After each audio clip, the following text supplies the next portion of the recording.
Chapter 3649. Arbor did not bother with the two and directly went up to the second floor of the restaurant.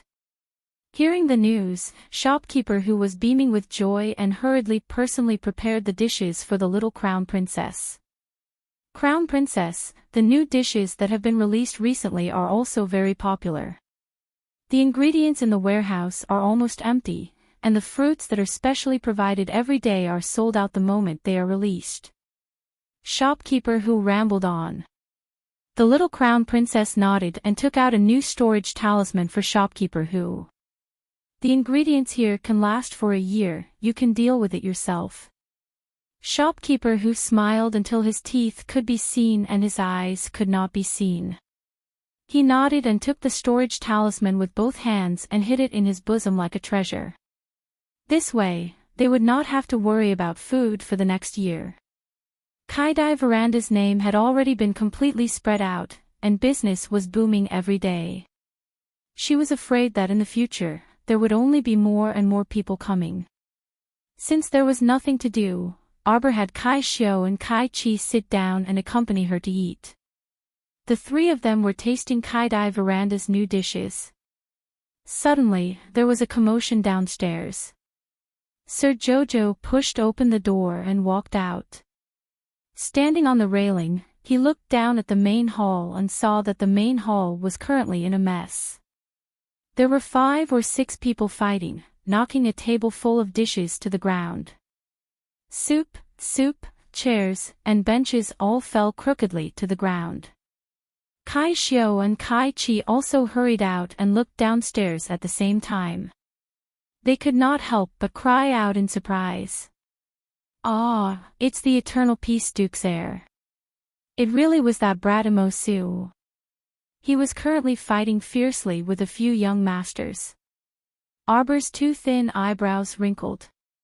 Her pair of icy eyes contained endless coldness as she stared at the people downstairs. Shopkeeper who was sweating profusely as he ran over to mediate the situation. He was almost swept by the wind from one of the youth's palms. His face was covered in dirt as he crashed into the counter and almost sprained his old waist. Arbor slowly walked down the stairs. Her charming little face was filled with coldness. Men. Several purple forest guards immediately appeared behind her and cupped their fists. Crown Princess. Throw those troublemakers out on the street. Bam, bam, bam. Several figures were tossed out of Kaidai Pavilion's front door. The panicked diners in the lobby finally quieted down. The passers-by on Changle Street were all shocked and hurriedly stopped to watch from afar. Arbor walked out of the gate of Kaidai Pavilion expressionlessly. The Crown Prince of the Eternal Peace Duke, who had just crawled up from the ground, caught sight of this little malefic star at first glance. Immediately, he stammered and his expression changed drastically. Grand Crown Princess. Oh, what kind of ill-fated relationship is this? The Duke of Eternal An's vassal prince felt as if the whip wound on his back was starting to ache again when he saw the little stoic's expressionless face. Unbearable. I really want to cry, sob. If he had known that the Crown Princess was eating here, he would never have come. Immerse. The little Crown Princess's gaze coldly locked onto his face. Because this Crown Princess impeached you the day before yesterday, you harbored a grudge and purposely came to my restaurant to cause trouble today, is that correct? Immerse's expression abruptly changed, and he frantically shook his head as he explained nervously, Grand Crown Princess, I didn't know that this restaurant is your property. Immerse indeed didn't know that this Kaidai Pavilion was Arbor's private property. How long had it been since he entered the capital? Today, he only brought people to the imperial capital's famous restaurant for a meal on a whim. Chapter 3650. Misunderstanding, it's purely a misunderstanding. Immerse hurriedly said, his eyes glaring fiercely at the youths who fought with him. The youths were all dressed in luxurious brocade robes, looking like young masters of aristocratic families.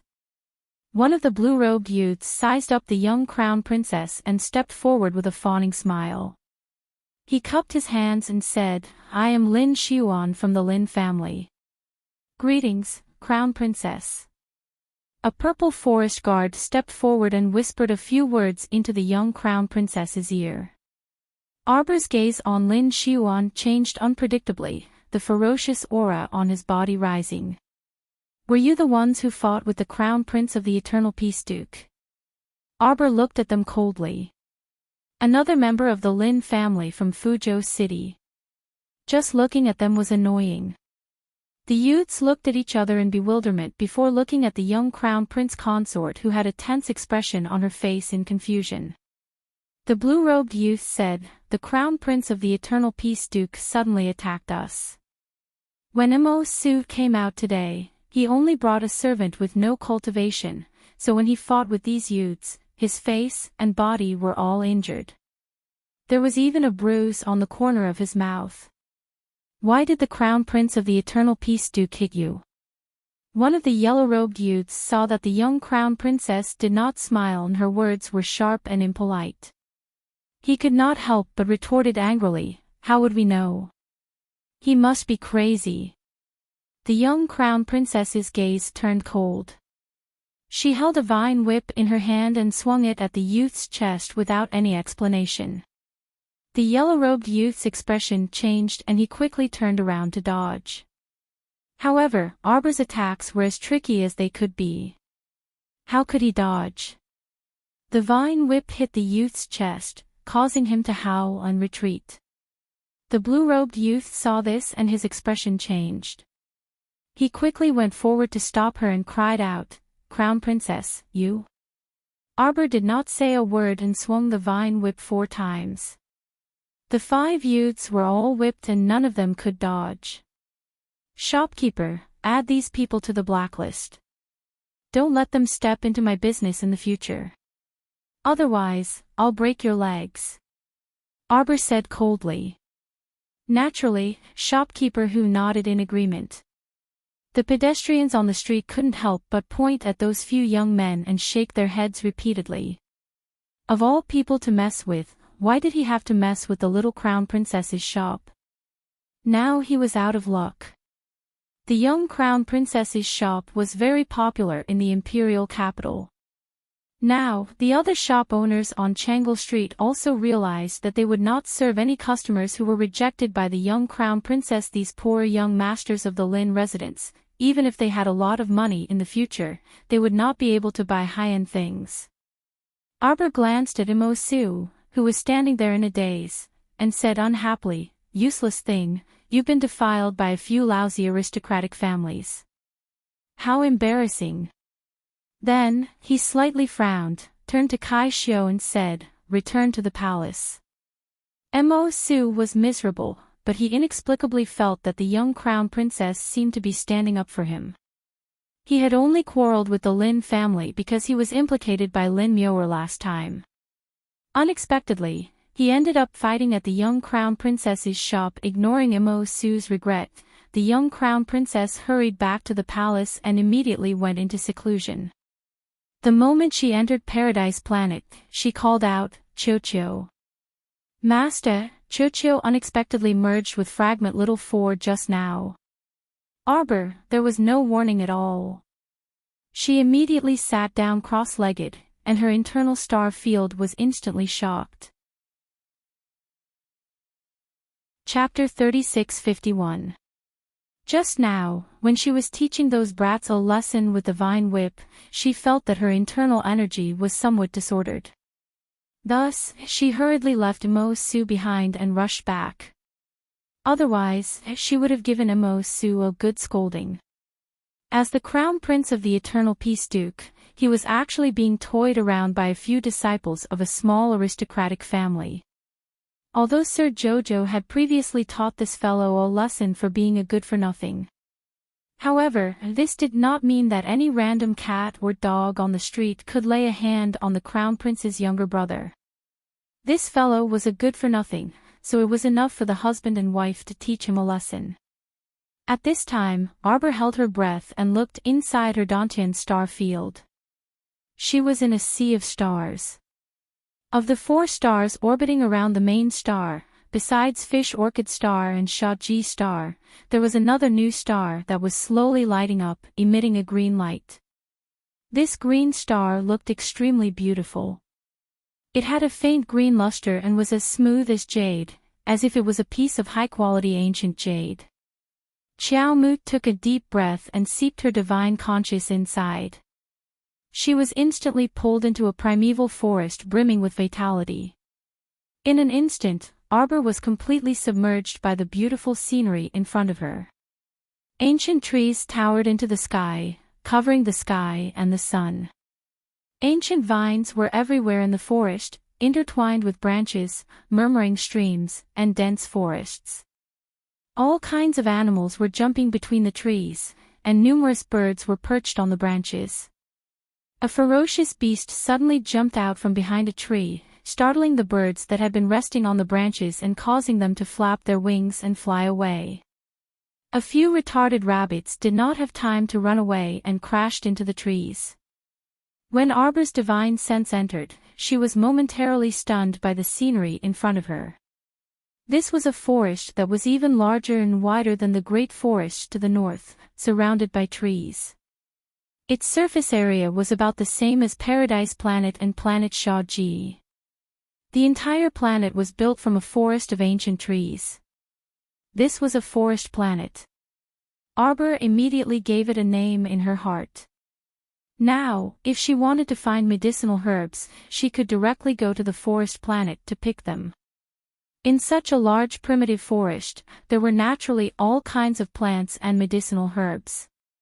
In the past, her 100-herb garden on Paradise Planet had been filled with rare and precious herbs. She had bought all of the ordinary medicinal herbs from pill shops and pharmacies. Now, as long as he wanted to, he could casually go to the forest planet and pick whatever he wanted. Just thinking about it made him feel that being an alchemist was truly a blessing. It would be even better if JoJo's Ren was here. The little guy's mind flickered, and he withdrew the soul consciousness he had sent out. He continued to restrain his mind and shield his 5 senses. Along with the large amount of spiritual power pouring in from the star field, he circulated his breathing and tried to absorb as much as possible. At this moment, her body was completely wrapped up by a mass of vines. From the outside, she seemed to be wrapped in a large cocoon made of interwoven vines, suspended above the vast and boundless sea. At this moment, the flow of time on Paradise Planet was the same as the outside world. Whether she was cultivating on Fish Orchid Planet, Shaji Planet, or Forest Planet, the flow of time was 12 times faster than the outside world. Arbor vaguely felt that the flow of time on Fish Orchid Planet should have been changed by Master or Uncle Master using a special method. This was because Paradise Planet was the first planet she had absorbed into the star domain. She could not change it. However, ever since she had created Fish Orchid Planet, which had a 12-fold time flow, the time flow of any new planet she created was now the same as Fish Orchid Planet's. Chapter 3652. The changes in the forest planet obviously affected the people cultivating on the Fish Orchid Planet. Qi Xianxian and the others opened their eyes one after another. They looked at the spiritual energy that was gushing towards them with astonishment. It was an endless stream of spiritual energy. They ran to the beach and looked into the distance. They immediately understood what was happening. Wow! It looks like JoJo is going to level up. Qi Xianxian exclaimed. She was no longer in the mood to cultivate. Her eyes lit up as she stared at the little guy floating on the surface of the sea. Duanmu Qing smiled bitterly and shook his head. JoJo's speed of advancement is scary every time.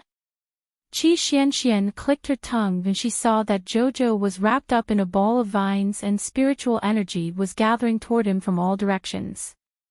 So powerful. Yeah, JoJo is probably going to be a level 15 great spiritual master this time. How can it be so fast? Mata exclaimed. My God, this doesn't make any sense. We fought with our lives on the line, jumping around half a small realm by half a small realm. Is Jojo going to level up by 2 levels? Everyone looked at Mata as if they were looking at an idiot. The meaning behind the look in his eyes couldn't be any more obvious. Aren't you talking nonsense? Mata couldn't help but rub his nose. Say, if all the spirit energy on Fish Orchid Star is sucked dry, will it cause chaos in Spirit Realm? Oh, right. Qi Xianxian quickly took out spirit stones from her inner world. Quick, throw them over. Let Jojo absorb more of the spiritual energy in them. Everyone hurriedly followed her example and dug out spirit stones from their pockets, piling them on the edge of the beach. Soon after, he could clearly see that the large amount of spiritual energy inside the spirit stones was also being drawn out, gushing towards Xiao Mu in an endless stream. Little Fatty couldn't help but exclaim in shock, "Heavens, how much spiritual energy does Jojo need to advance this time? There are so many spirit stones, but it's not enough for him." Yeah. Qi Xianxian turned around and saw the venerable Peach Blossom Immortal and the others walking over with smiles. He hurriedly took a few steps forward and said, Senior Immortal, quickly come and take a look. Jojo's advancement is so fast, will there be any problems? There's no problem. The venerable Peach Blossom Immortal looked at them in bewilderment. He looked at them strangely and said, Isn't Jojo always so earth-shattering every time he advances? Everyone was speechless. It seemed that they were making a fuss over nothing. The little fatty dug into his empty pockets and said pitifully, I've given all my spirit stones to Jojo. Why give her spirit stones? The venerable Peach Blossom Immortal rolled his eyes. It's a waste to give her spirit stones. These spirit stones aren't even enough to fill the gaps between her teeth. What she was absorbing now was the purest holy wood spirit.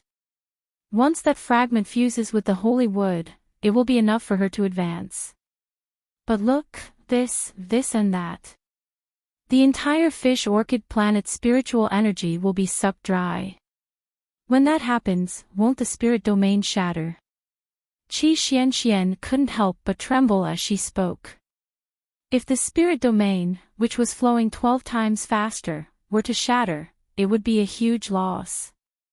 No, even if she had to fork out all her wealth, she had to guard such a good place for her Jojo. Ignorant. Little Tai Sui rolled his eyes.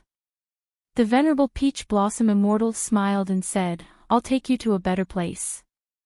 Water baby. The little water droplet ran out from a corner and pouted its little mouth. Chapter 36:53. Suddenly, a pair of huge transparent palms appeared and the little water child pushed everyone out of Fish Orchid Planet and into the newly opened Forest Planet. Qi Xianxian and the others opened their mouths wide as they looked at the primitive forest in front of them.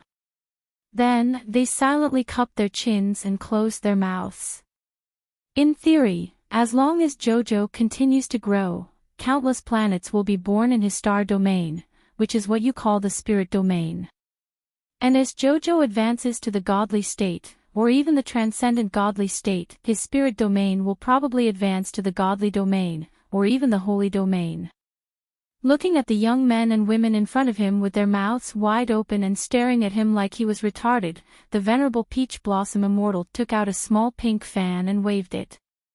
He laughed and said, Look at your silly faces.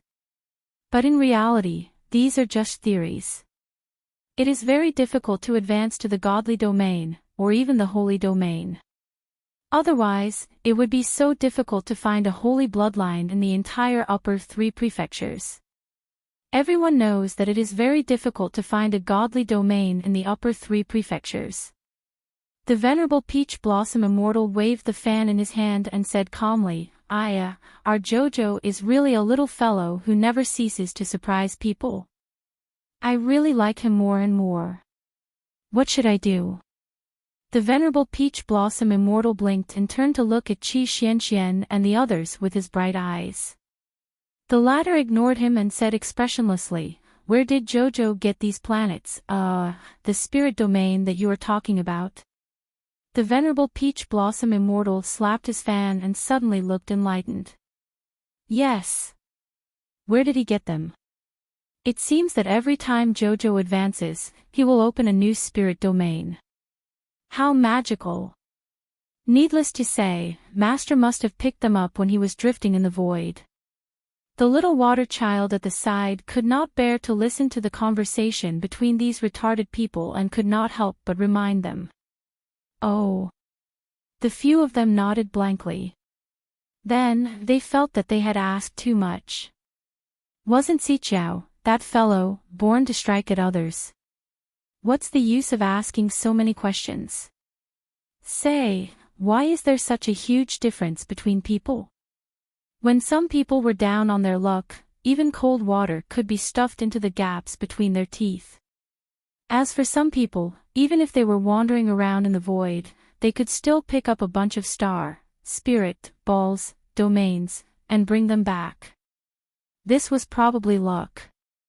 When the venerable Peach Blossom Immortal saw Qi Xianxian and the others' strange expressions, he couldn't help but burst into laughter. "Oh my God, you've been with Jojo for so long, haven't you gotten used to it yet?"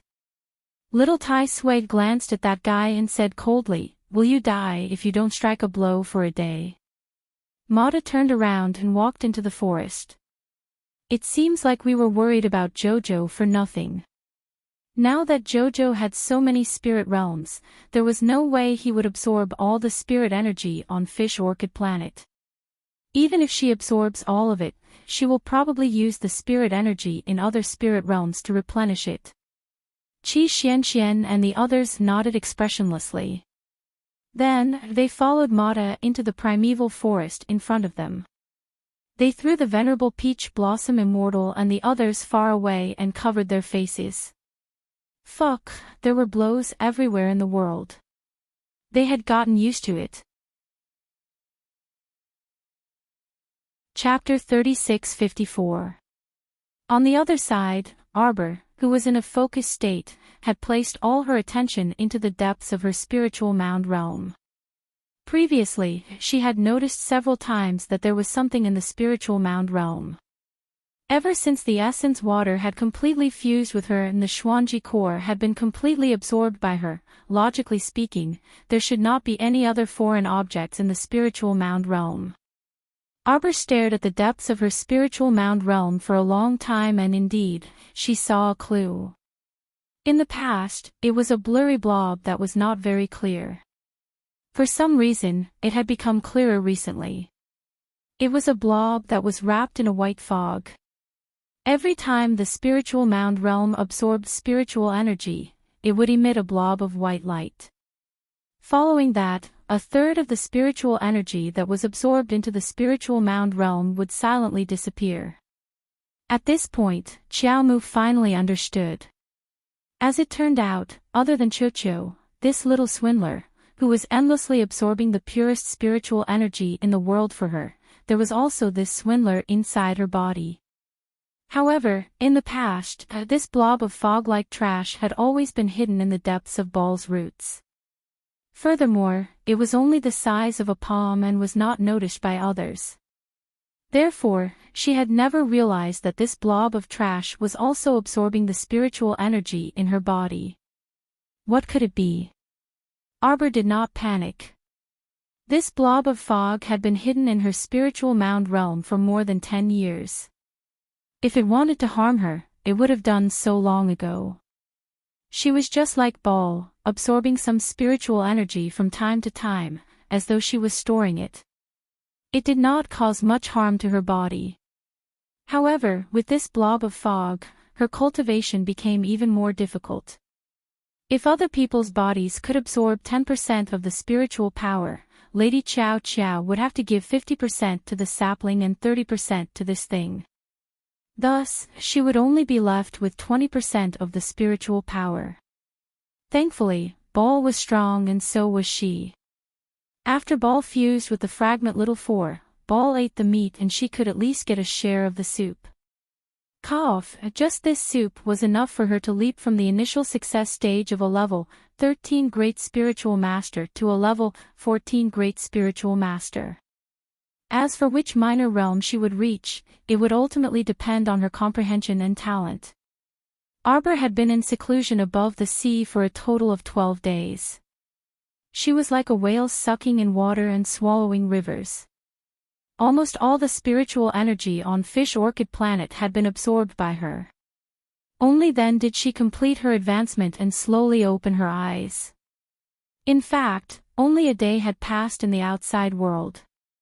Arbor exhaled and looked up at the thin spiritual energy around him. He couldn't help but frown. After this round of absorption, the spiritual power of the Fish Orchid Planet would most likely need some time to recover.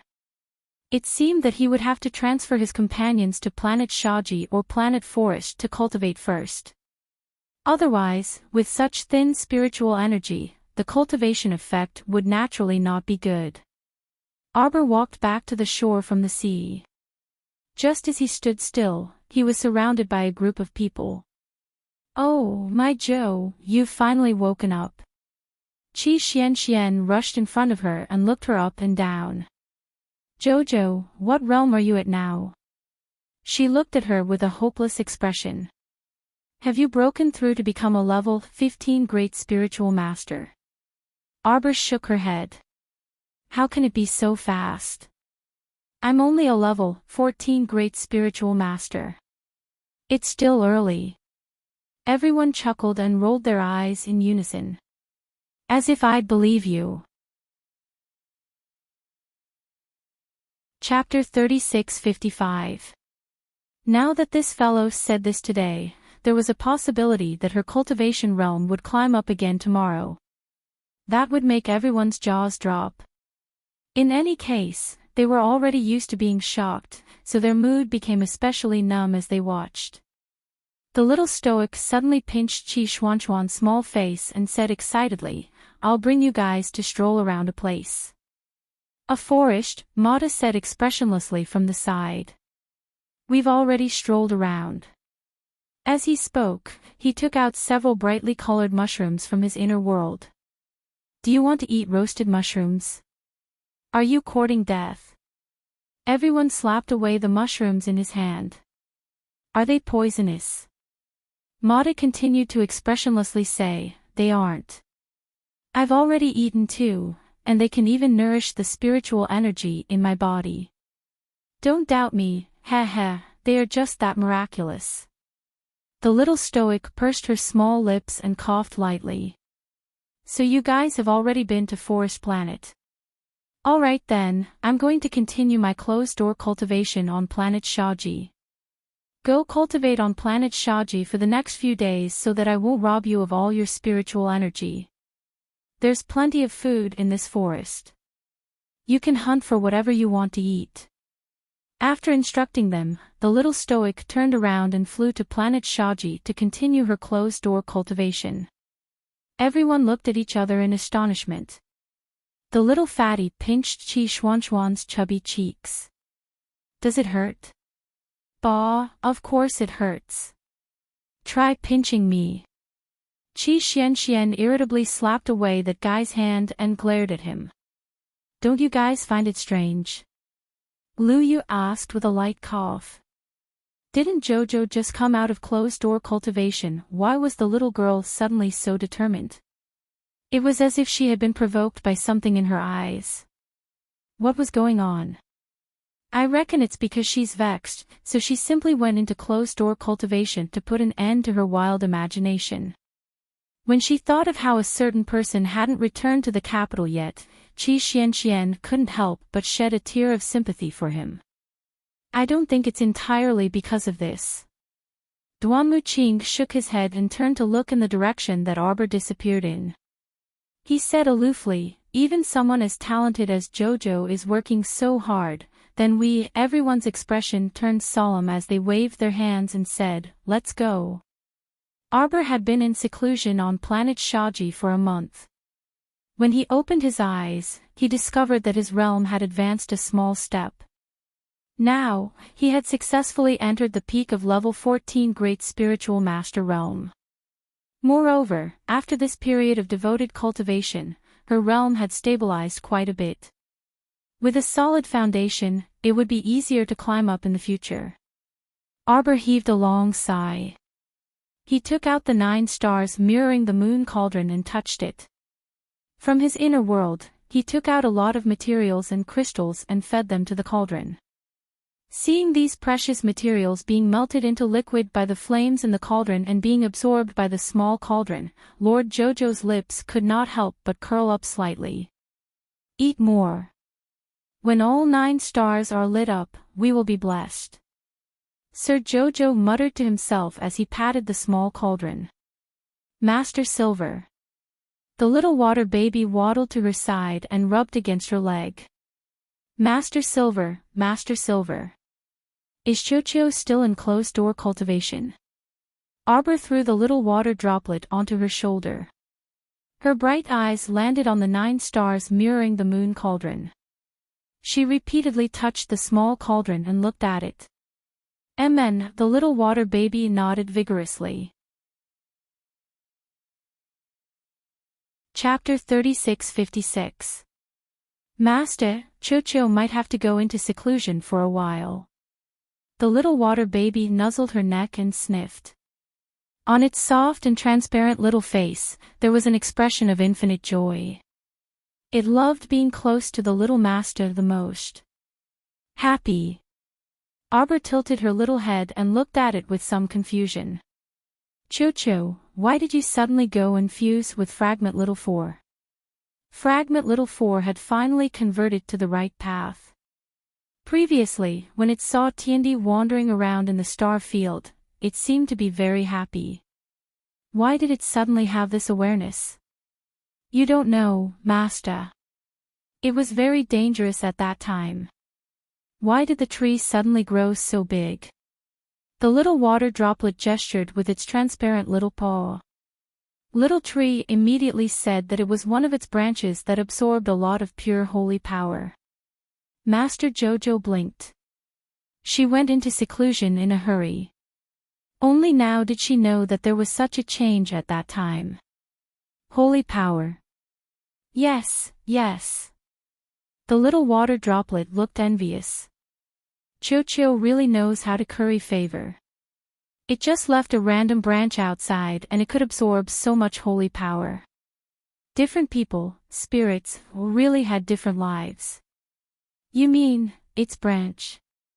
Arbor's little hand that was touching the 9 stars mirroring the moon cauldron paused. Could it be the branch that was left with Jojo's lotus? Definitely. The little water droplet pouted. It must be His Highness the Crown Prince. He must have dug some mine and it gave Little Tree's branch some benefits. Arbor's eyelids twitched slightly. What mine? Could it be a holy stone mine? Didn't that old man say that he left a holy stone mine for her? Could it be so coincidental that Jojo's lotus dug it out? This liar old man even lied to Jojo, saying that his array was invincible and that no one could resist it. Even a fly couldn't fly in. The more Master Jojo thought about it, the more uneasy she felt. She took out her communication jade talisman and looked at it. There was no message. Stretching out his hand, he saw that in the water ripples formed by the magic pupil, Kai Xiao and Kai Chi were anxiously pacing back and forth outside the Eastern Palace's bedchamber. Arbor's heart stirred slightly, and his figure flashed and appeared in the hall. With a wave of his sleeve, the door of the hall slowly opened to both sides. Kai Xiao turned her head and saw the figure of the little crown princess appear in front of the palace. That graceful figure was elongated by the light in the sky. The two of them heaved a sigh of relief, thanking the heavens that the crown princess had finally come out of seclusion. They were so anxious that they were about to die. If the crown princess did not come out, they would have gone in to see what was going on. The wedding dresses and accessories prepared by Ni Chong Market were sent in like water. Jojo, expressionless, allowed himself to be manipulated. Looking at the girl in the bronze mirror, she was 16 years old with a slender figure. Dressed in a bright red wedding dress, her brows were like distant mountains, and her lips were vermilion. The phoenix beaded crown was composed of thousands of large and small beads. When it pressed heavily on the little crown princess's head, her expressionless face instantly froze. The beads in front of her collided slightly, and the string of beads swayed as she walked, causing red muslin to flutter.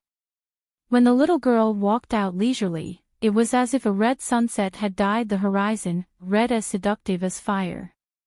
Kai Xiao followed half a step behind her. Wiping the sweat on her forehead, she whispered, "To the crown princess, His Highness, he hasn't come back. He's come back. No rush." The little crown princess's cold voice seemed to contain magic. Chapter 36:57. His voice was neither fast nor slow, and seemed to be infused with some kind of magic. It instantly calmed the hearts of the surrounding palace maids and eunuchs.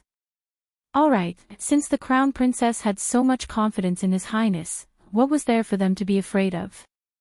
The crown prince would probably appear when the time came, right? Thinking of this, Caichi and Kai Xiao raised their heads and puffed out their chests. Even their steps were accompanied by the wind. The wedding ceremony was to be held in the Imperial Ancestral Hall. Therefore, the group of people left the Eastern Palace and boarded the Phoenix sedan chair that had been prepared beforehand. The Phoenix sedan chair was indeed led by the blazing blood phoenix and was pulled by 16 flying magpies. There were thousands of ceremonial guards in front and behind, and tens of thousands of military officers. Hundreds of red-crowned cranes wrapped in red silk led the way and escorted the sedan chair. Looking up, the horizon seemed to have attracted a bright red neon light, all the way to the Mo ancestral temple, Mount Tianxing. Mount Tianxing stretched for thousands of miles. For a moment, the mountaintop was filled with all kinds of birds and beasts. When the Phoenix sedan chair flew out of the imperial city from the Eastern Palace, it attracted the attention of many people. Some busybodies naturally ran along to see the commotion. However, at this time, both sides were filled with city guards. A main road was empty in the middle, and the pedestrians could only shrink to the sides. Sir Jojo sat expressionlessly in the sedan chair. His clear and cold eyes casually glanced before retracting his gaze. "Master, do you suspect that someone will come to the Imperial Ancestral Temple to cause trouble today?" Qing Wan transformed into a bird and stood on a large pearl at the side of the sedan chair. Her small eyes looked around vigilantly. Arbor nodded with an indifferent expression. "This is only my guess." For some reason, she felt that today's wedding ceremony would not be too peaceful. However, the person who was going to make a move had not appeared yet. She did not know what they were planning. Whoever dares to ruin Lord Xiao Qiao's wedding, he or she will die. Arbor lowered her eyes coldly. She did not have any concerns about not seeing blood on her wedding day. Anyone who had ulterior motives and wanted to make her uncomfortable would not have a good ending. Arbor looked down and hugged the white jade box tightly. Inside the box was a dazzling golden seal that soared into the 9 heavens. The Mo clan sect was built at the peak of Mount Heaven Saint. From the peak to halfway up the mountain, there were guards of the Palace of Moism standing guard all day long. Ordinary people were naturally not allowed to go up. Halfway up the mountain were the mines of the 6 aristocratic families. However, the Sher family's mine on Mount Heaven Saint was now in the hands of the little girl. The remaining 5 great clans' mines on Mount Heaven Saint were all located at the foot of the mountain. Although the 5 aristocratic families had the right to mine, Mount Heaven Saint was where the imperial family's ancestral hall was located. Therefore, every time they wanted to mine, they had to get the approval of the Ministry of Rights and the supervision of the imperial government. This was to prevent any of them from cheating the location of the dragon vein. It would take at least a month for the mine to be approved. Every time the mine was mined, there would be many officials present to supervise. Therefore, as time passed, the aristocratic families grew tired and unhappy of coming to Mount Heaven Saint to mine. The main reason was that not only did they not find any useful ores in their 2 or 3 attempts, they also had to put in all sorts of effort and planning. In the end, it was all for naught. After a few attempts, the aristocratic families could no longer be bothered to think about the mines on Mount Heaven Saint. The cry of the Bloodfire Phoenix drew the little girl's attention. She looked straight ahead and saw red flowers blooming all over the mountain. Chapter 36:58. The little crown princess's phoenix palanquin glided across the sky, and the mountain below was suddenly full of vitality. Wherever the thousands of people passed, the flowers and plants that were originally flattened by them once again drilled out from the ground, fluttering in the wind. The red flowers and green willows were splendid. Everyone clicked their tongues in wonder, only feeling that their eyes were not enough to see. Turning their heads to look, between the mountain walls, there were originally only some climbing vines, but at this time, countless green leaves and flowers drilled out, covering the sky in an instant. It was as if at this moment, the heaven and earth were filled with flowers and grass, like colorful satin, fluttering in the wind, their fragrance spreading everywhere. This was really too magical. Kai Xiao and Kai Chi rode on their red-crowned cranes, and couldn't help but turn their heads to look, but felt that their vision was breathtaking. It was really too beautiful, thousands of words couldn't describe the beautiful scene in front of them. "Little ball, are you awake?" Arbor's eyes slightly brightened, and he closed his eyes to concentrate, using his divine sense to look at the little tree in his Dantian star field. Looking at the thriving tree in front of him, Jojo felt very happy. It was no longer that half-bald, miserable, pitiful, hunched, and ugly appearance from before. At this time, the little tree's whole body was emerald green, sparkling and translucent, and the whole tree seemed to be coated with a layer of green liquid, shining so brightly that it was almost dazzling. Its trunk already needed 2 people to wrap their arms around it. Its leaves covered the branches, and every leaf was full of emerald green. It was simply beautiful to the point that people couldn't take their eyes off it. That emerald green appearance that was full of vitality was simply delightful. The little crown princess's expressionless face suddenly melted into a faint smile. Her little ball should have already entered the late stage of maturation. This kind of growth speed really made her feel proud of it. Look, on one of its branches, a fruit the size of a thumb was hanging. This was the second holy fruit that was slowly beginning to take shape. She believed that it wouldn't be long before this holy fruit would gradually grow bigger. "Little ball, little ball." She called out its name. The little water baby excitedly jumped out from the star field, jumping on her hand and shouting, "Master, little ball hasn't woken up yet. But when it wakes up, little Earth and I should be able to go into seclusion to advance." Arbor patted the head of the little girl, when Ryu. At this moment, little Earth shouted excitedly in the star field, "Wow! Master, quickly come and take a look. The longevity tree is bearing fruit." "What?" Arbor was both delighted and shocked. The longevity tree only bloomed in the Xian domain and bore fruit in the divine domain. Did this mean that her spirit realm was about to transform into a god realm? She remembered that the last time she had been to the profound realm and the spirit realm, it had happened when she had made a major breakthrough. Logically speaking, since she had yet to break through to god tier, it was impossible for Paradise Planet to suddenly transform into a divine domain. She was in the middle of a very important wedding, so please don't cheat her. Xian domain changing to divine domain would probably make her sleep for a while. Moreover, when the entire star field was in turmoil, she wouldn't be any better off. The connection with the star area would be cut off quickly. "Master, don't worry, it's fine. The star field hasn't changed. It's just that when little tree enters the late stage of maturation this time, little water and I will also grow rapidly.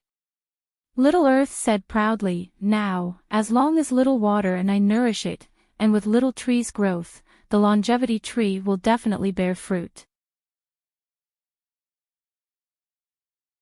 Chapter 36:59. Yes, yes. Master, don't panic. Everything will be fine. The longevity tree will take some time to bear fruit. It will take about 3 months at the fastest. Xiao Mu's heart relaxed, and it was only then that she swallowed back the words, scammer. Arbor raised his hand and patted the water baby's soft head. He smiled and said, all right. Arbor hugged the white jade box and looked up. He saw the phoenix palanquin being led by the blazing blood phoenix and flocks of red-crowned cranes as it flew to the peak of Mount Heaven Saint. It circled in the air a few times. The guard of honor extended all the way from the peak of Mount Heaven Saint. Looking down from the sky, the main mountain path of Mount Heaven Saint was filled with attendants from top to bottom. The wedding procession extended all the way from Mount Heaven Saint to the imperial capital. The young crown princess and company had already reached the peak of the mountain. The people at the back of the procession had just exited the eastern palace. The Heaven Saint Palace of the Mo clan was built on a cliff. It was shrouded in mist and hazy.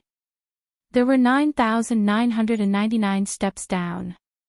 From afar, it looked as if it was a flying palace that had descended upon the mountains. It was majestic and grand. Gazing into the distance, one would sigh with lofty sentiments. It was surrounded by emerald colors and auspicious birds. Tens of thousands of magpies were lined up in a row, chirping beautifully. It was as if a long bridge had been built over the rainbow at the peak of the mountain. The members of the wedding procession felt that they had lived their lives in vain to be able to come here today and witness such a scene.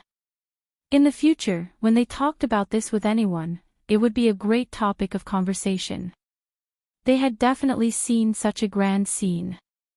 The young crown princess and her attendants stepped off the magpie bridge and landed on the first step. The 9,999 steps of the ancestral temple could only be walked by the emperor or the nobles. None of them were exempt. The young crown princess stood on the steps and looked up at the palace that was 10,000 steps away from her. She couldn't help but sigh as she looked at the heavy phoenix crown on her head. The road was so long. Walking alone made her feel melancholy at this moment. The bell on the mountain peak began to ring. The little crown princess lifted the red veil and dragged the wedding dress that was several meters long. Step by step, she walked up the stairs. Big liar. He had promised to come back on the 6th of June. Jojo-sama had to walk such a long flight of stairs and perform such a complicated ceremony alone. Jojo-sama has promised you. Even if you're alone, you have to complete the formalities and complete the tasks that you have to complete. Jojo-sama has already walked 333 steps, and you still haven't returned. Jojo-sama has already walked 999 steps, but you are still nowhere to be seen. Lady Qiao Qiao had already taken 1,300 steps. Jojo completed the 2,088 steps. It's okay. Even if he were to walk all 9,999 levels alone, he would still have to walking on a path to the end in this lifetime. She only had one path, and that was to live it with this fellow. Hua, the honor guard standing on both sides of the long stairs suddenly let out a cry of surprise. Arbor's heart skipped a beat and she turned her head back. She saw that the sky seemed to be dyed red by a golden red color, and a gorgeous red color rose from the magpie bridge. Her eyes lit up in an instant as she stared fixedly in that direction. A long dragon's roar sounded in the space between heaven and earth. The figure standing on the golden dragon stood upright, and his long hair was slightly messy. His bright red robe instantly wiped out all the colors in the sky and earth. Chapter 3660. At this very moment, time seemed to have frozen and came to a standstill. The young crown princess held her breath. She turned a deaf ear to the screams and cheers around her. She also completely couldn't see other people or other colors. In her eyes, there was only that figure that seemed to be moving over like a ball of flames. These two faint red figures were reflected in her bright eyes. At this very moment, in this very instant, everything seemed to have turned into a puff of smoke and died out bit by bit. It was as if that person's moving figure was the only thing left in the entire sky and earth, in the 9 heavens and thousands of miles of clouds. Her line of sight followed his movements as he leaped down from the sky and landed directly on the first step of the long staircase. The young crown princess lifted her skirt and dashed down the steps without hesitation. As for him, he followed the long and wide bluestone steps and quickly ascended them. What kind of stunning visual enjoyment was this? At this moment, there were more than 10,000 people in the ceremonial procession, but at this very moment, it was so quiet that one could practically hear a pin drop. Everyone held their breaths as their gazes chased after those two balls of flames excitedly. Closer, closer, they were getting closer and closer. The young crown princess flew up and leaped. She practically used all the strength in her body to jump up from the long staircase and rapidly pounced down, plunging headfirst into that guy's arms. This pounce in the air, the speed of flight, and the full weight of gravity, was extremely shocking. His Highness the Crown Prince had already stretched out his arms and firmly caught his wifey, hugging her tightly in his arms. Thousands of words couldn't compare to a single look in each other's eyes. No one could see any expression on the little stoic's expressionless face all day long. At this moment, however, her eyes couldn't help but redden as she complained aggrievedly, "Big liar, you made me climb 2,088 steps alone." Walking alone was truly unbearable. Especially since he had long gotten used to walking hand in hand with someone, he was truly unwilling to suddenly become alone. Previously, Arbor had suppressed all the panic, attachment, discomfort, and irritation in his heart. At this moment, when he saw this person, waves of grievance, worry, and frustration all surfaced in his heart. When her gaze fell on his handsome face with a faint smile, suddenly, it was as if everything had calmed down, and her heart was inexplicably empty. "I'm sorry for making my Jojo worry." Mo Lien gently planted a kiss on her forehead. Then, he reached out and picked her up horizontally. He strode up the stairs and laughed loudly, "Let your husband carry you up the rest of the way." A burst of thunderous cheers came from the guard of honor. Everyone had a smile on their faces. Their crown prince had returned. The happiest people were none other than the people of the Eastern Palace. Kai Xiao and Kai Chi couldn't help but wipe the tears from the corners of their eyes as a smile appeared on their faces. His Highness did not disappoint the crown princess. He was back. It was a grand wedding, and it was passed down by word of mouth. Such a legendary wedding was recorded in the annals of history, and future generations would worship it endlessly. However, this was a story for another time. At this time, Prince Mo was carrying the wifey he longed for and quickly walked up the stairs. He had to rely entirely on his 2 legs to climb up this long flight of stairs. After all, the surroundings of Heaven Saint Palace concealed one's cultivation. There really wasn't any discount at all on the 9,999 steps. Chapter 3661. When they climbed to the 6,666 step, they could see many familiar faces of officials. It was really hard on these senior officials. They didn't even know how they managed to climb such a long step. No wonder a few of them looked like they had nothing left to live for. Sir Jojo lay on Prince Mo's shoulder and turned his head to look at the stunned officials. His little head twitched, and he actually reached out his paw to wave at them. "You've worked hard."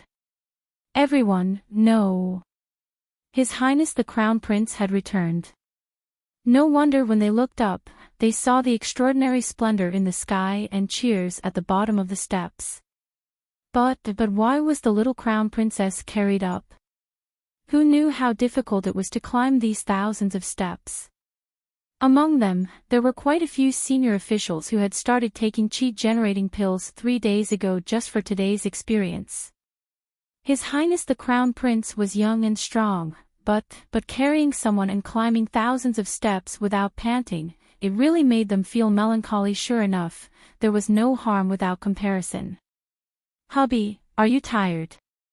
The little crown princess took out a small handkerchief embroidered with lotus flowers from her pocket and wiped the thin mist on this fellow's forehead. Mo Lien glanced at her and couldn't help but want to laugh. He carelessly rubbed his head against her face. "How can I be tired? You're really lighter than a piece of paper.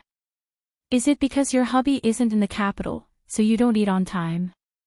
The little crown princess didn't say anything. She had been in seclusion recently, so how could she have time to eat? Could it be that she had really lost weight? She raised her hand to pinch her chubby little chin. "Not lost weight. Hubby, then do you want to put me down and let me walk on my own?" The main thing was that from here up, there were officials standing on both sides of the steps. It wouldn't be good if they saw her cheating all the way up and the crown prince carried her up. "It's okay, I'll carry you to the 9,900 step and put you down. This way, you'll accompany me for 99 steps and it'll naturally be a long time." As he spoke, he lowered his head and rubbed his face against hers. He said softly, "Jojo, I made you walk 2,088 steps by yourself. I'll make it up to you in the future." Arbor nodded. "All right, since you're going to compensate me, I'll forgive you for now." Mo Lien almost laughed out loud. Her phoenix eyes were full of smiles as she nodded repeatedly. "Wife, you're the best." When they reached the 9,800th floor, Lord Chow coughed. When they reached the 9,900th floor, the old giant Pain Wang Chong and the others glared at them furiously. The little crown princess even cheated in her wedding. This was really infuriating. Mo Lien reached out and put his wife on the ground, his arms still around her waist. He glanced at the old king of Giant Pain who was glaring at them. "Uncle, what happened to your eyes?" Everyone was speechless. "Back then, your mother walked up the 9,999 steps by herself." The old king of Giant Pain hated that he couldn't spit on his face. Shouldn't there be a limit to how much he doted on his wife? It was even worse than that troublesome father of his. Mo Lien reached out to hold his wife's hand and nonchalantly continued walking up the steps. He said slowly, "My father didn't know how to love his wife. How can he compare to me?" Everyone, the little crown princess nodded and said to the old king of Giant Pain in full agreement, "Lien's father really can't compare to Jojo's Lien. The difference is too great." Everyone. Chapter 3662. They were only 99 steps away from the platform of the Heaven Saint Palace. With everyone's hearing, they naturally heard it. Prince Kong, who was standing at the edge of the altar, couldn't hold back his laughter. He couldn't help but burst out laughing. Then, the great emperor glared at him. The great emperor glared at the entrance of the Heaven Saint Palace. When he saw the couple walking over together as if they had stolen all the colors in the world, the anger in his heart suddenly subsided. He had to admit that his daughter-in-law's words were flawless. Compared to him, his son was too successful in protecting his daughter-in-law. Today was his son's wedding. If Wu Shou was here, it would be perfect. On the 6th of the 6th month in the 28th year of Tai An, the crown prince and the crown princess got married. The ceremony was passed down to the imperial ancestral temple. The female officials gave orders to the emperor and knelt in front of the Heaven Saint Palace to read the ceremony for the crown princess. The crown prince and his wife knelt to the heavens and earth, kneeling to the emperor and empress. That night, they returned to the palace. All the concubines and princesses waited below the red steps and knelt to congratulate them. After the ceremony, Arbor felt like she was falling apart. She wanted the whole world to know that Lotus belonged to Jojo and no one was allowed to covet her. She didn't know how long the banquet would last. When Jojo returned to the Eastern Palace, Kai Xiao and Kai Chi immediately came to take her crown and help her change her clothes. His Highness was worried that you would be hungry, so he asked you to eat something first. After wearing the heavy phoenix crown for an entire day, Lord Xiao's neck was indeed a little uncomfortable. After changing into a set of bright red casual clothes, Xiaomu sat down next to the red sandalwood parasol crystal mystic jade bed. She took a small bowl and swirled it around with a spoon, pretending to be nonchalant as she asked, "How long will the banquet last?" "Tonight, only the courtiers and their families will be entertained. However, I'm afraid the banquet will last until very late." "Oh." The little crown princess replied expressionlessly. Her small hand was clutching the corner of the blanket tightly, and she fidgeted on the edge of the bed. After half an hour, the little crown princess put down the bowl and asked Kai Chi, "When will His Highness return?" Kai Chi couldn't help but twitch her mouth. "The crown princess just asked that question half an hour ago, Crown Princess. His Highness shouldn't be back anytime soon." "Oh." The young crown prince consort once again responded expressionlessly. After half an hour, she asked again. This time, all the maids in the room understood. The little crown princess was very anxious. That was right. The crown prince consort and His Highness had been separated for so long, and they had been going through the formalities on the way here today. They probably didn't have much time to talk. When she was not in front of him, he might be able to suppress this longing. But once she knew that this person was so close to her, she couldn't suppress her longing at all. "Your Highness the Crown Prince, Your Highness the Crown Prince, Princes, all right, there's no need to be so courteous. You may all leave." Prince Mo's voice sounded from outside the room. The little crown princess immediately threw away the book in her hand and stood up abruptly. Her big, sparkling eyes stared at the door. Crown Prince Mo strode into the bedchamber with large strides and raised his hand to stop everyone's salutations. He then scuttled to the young crown prince consort's side, his eyes radiant as he pulled her into his embrace. "Ciao ciao." Phew, her heart calmed down. Under the bright candlelight, Mo Lien couldn't suppress the longing in her heart as she looked at the little one's delicate features. Chapter 3663. What should I do, Jojo? I really missed you so much. He reached out to hold her small face and stared fixedly at the little one in front of him, a faint smile on his lips. "Your Highness." Saishio pursed her lips in amusement and went forward to hand over the nuptial wine. Mo Lien reached out to take it and walked into the depths of the beaded curtain while holding the little girl's hand. He waved his hand to dismiss everyone. Saishio and the others bowed and retreated out of the main hall in a single file. As the hall doors slowly closed, Prince Mo held his wifey's hand and walked to the bedside to sit down. The beaded curtain made a crisp tinkling sound as it bumped against each other. A pair of red candles were nearly half lit, and a faint halo enveloped the hall. The two people gazed deeply at each other, and for a moment, their hearts were surging with emotions. "Jojo." Mo Lien reached out to lift her chin and leaned over to kiss her on the lips. His gentle voice rang softly in her ear. "My heart is content to have you for the rest of my life. Let's drink together. We will never leave each other for all eternity." Arbor gazed deeply at him and involuntarily nodded. The little stoic sipped the wine while secretly peeking at her dear husband. With this glance, her small face couldn't help but blush inexplicably. The crown prince drained the wine in one gulp and quickly put down the cup. Afterwards, He flung off his crimson outer robe and leaned against the bedside with his slender figure. He gave her an affectionate smile and blinked his phoenix eyes. "Wifey, from this moment on, hubby can do whatever you want with me. I definitely won't have any complaints." This guy was truly too devilish. Sir Jojo's originally restless heart started to thump even more wildly at this moment. "Wait a moment." The little girl waved her hand at him and then turned around to sit on the small stool beside the bed, rummaging through her inner world with rapt attention.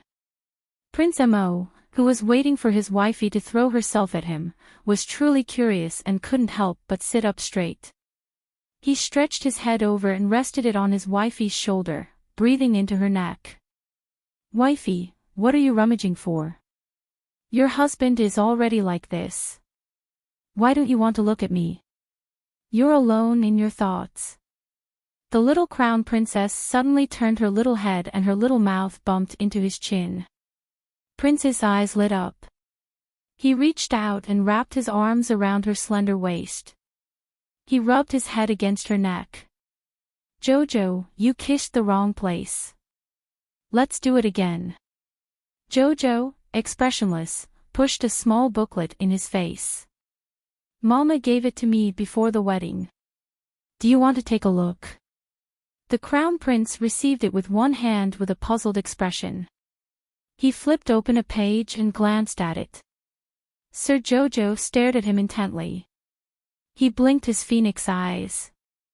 Although there was no expression on his face, the tips of his ears had turned red.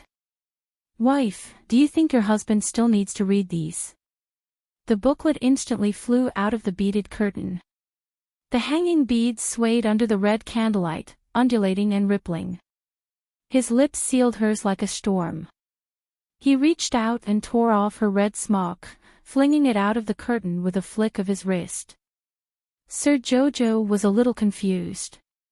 He suddenly felt that he couldn't keep up with Prince Mo's pace. How did the two of them move to the red sandalwood crystal mysterious jade bed in the blink of an eye? They were clearly talking about that booklet just now. "Immobilize." Sir Jojo suddenly took out a blue talisman and slapped it on Prince's forehead. Chapter 3664. A certain crown prince, who was hugging his wifey without letting go, looked up at a certain talisman floating in front of his forehead. He blinked, and blinked again. Pfft, he laughed out loud. He didn't know whether to laugh or cry as he reached out to touch the talisman on his forehead. He looked at his wifey with a grin and said softly to her, "Jojo, how can you use an immobilization talisman on your husband? Don't worry, even if my body isn't immobilized, your husband is still yours. I'll lie down wherever you want me to lie down, and you can do whatever you want, all right?" Chirp. The little girl was expressionlessly kissed, but her small face remained calm and taut. Although she felt that the place she was kissed was a bit hot, just like her heart right now, so hot that she was at a loss for what to do. "I flipped through that booklet just now." Although the little stoic's voice was soft, it was extremely calm. Prince Mo's mouth twitched. He suddenly had the urge to burst into laughter for some reason. He felt that his darling might say something that would make him unsure whether to laugh or cry later. As expected, the little crown princess said calmly, "I think there's a big problem with the drawings in that booklet. Not only are both sides unbearably ugly, but they also describe the woman as extremely unbearable." She criticized apathetically. "I've already studied the positions in the booklet. There are several strange positions that are very detrimental to the health of the body. This is supposed to be a good thing for the harmony of yin and yang, but if you follow the booklet, you'll most likely sprain your waist and crotch. If it's serious, you might not be able to do it in the future." Mo Lien laughed out loud. He lowered his head and pressed against his wifey's body.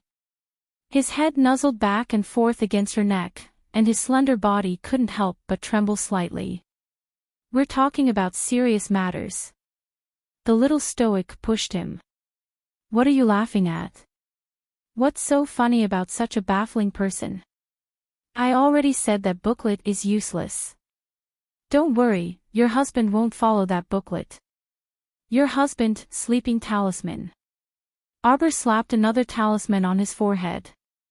2 red clouds flew up on his stoic little face. Mo Lien leaned over to cover her lips with 2 fluttering talismans. His eyes flickered with mirth as he said softly, "My Chow Chow, don't stick talismans on me anymore, alright? I missed you so much. You don't know, but when I was in Graping Village, I was thinking about Jojo all the time. Jojo, what if I don't come back today and miss the wedding ceremony? Just thinking about it makes me feel terrible." As he spoke in a low voice, his hands nimbly untied her belt and threw her out of the curtain. Arbor felt his body heat up. He was originally a man of the fire attribute, and his body was covered in flames that could burn everything. But today, at this moment he was much more passionate than he had been in the past. The little stoic's watery almond-shaped eyes were already somewhat dazed and shattered. She mumbled, "Why are you tearing my clothes? These are all new clothes, I'll buy a few new batches later." The little stoic felt that the crown prince's hand roaming over her body was like a source of fire. Wherever he touched, it would burn, as if he wanted to burn her completely. She hugged his waist with both arms and said resentfully, "I've already taken off 2 pieces of clothing, but you've only taken off 1. Mo Lien's lips curled into a smile. He grasped her small hand and pressed it against his chest, saying softly, "It's so troublesome." Chapter 3665. What's so troublesome? The little stoic originally wanted to ask this, but she was immediately startled by the airflow that lightly shook her body. The crown prince's control of his strength was just right. With such a jolt, the 2 people's clothes were completely shredded. Like snowflakes, they fluttered to the ground. The little stoic blinked and suddenly cried out in alarm. She reflexively reached out to hug Mo Lien, her entire body shrinking into his embrace. How could it be so easy to take off his clothes? In an instant, the 2 of them were naked. "Jojo, don't be afraid." He patted her gently on the back. "Your husband isn't scary." The little fellow wriggled in his arms and looked up at him. He tried his best to put on a calm face and said stubbornly, "What a joke. Why would I be afraid? The Tao of husband and wife is the harmony of yin and yang. Do the things of heaven and earth. I knew my Jojo is the most obedient."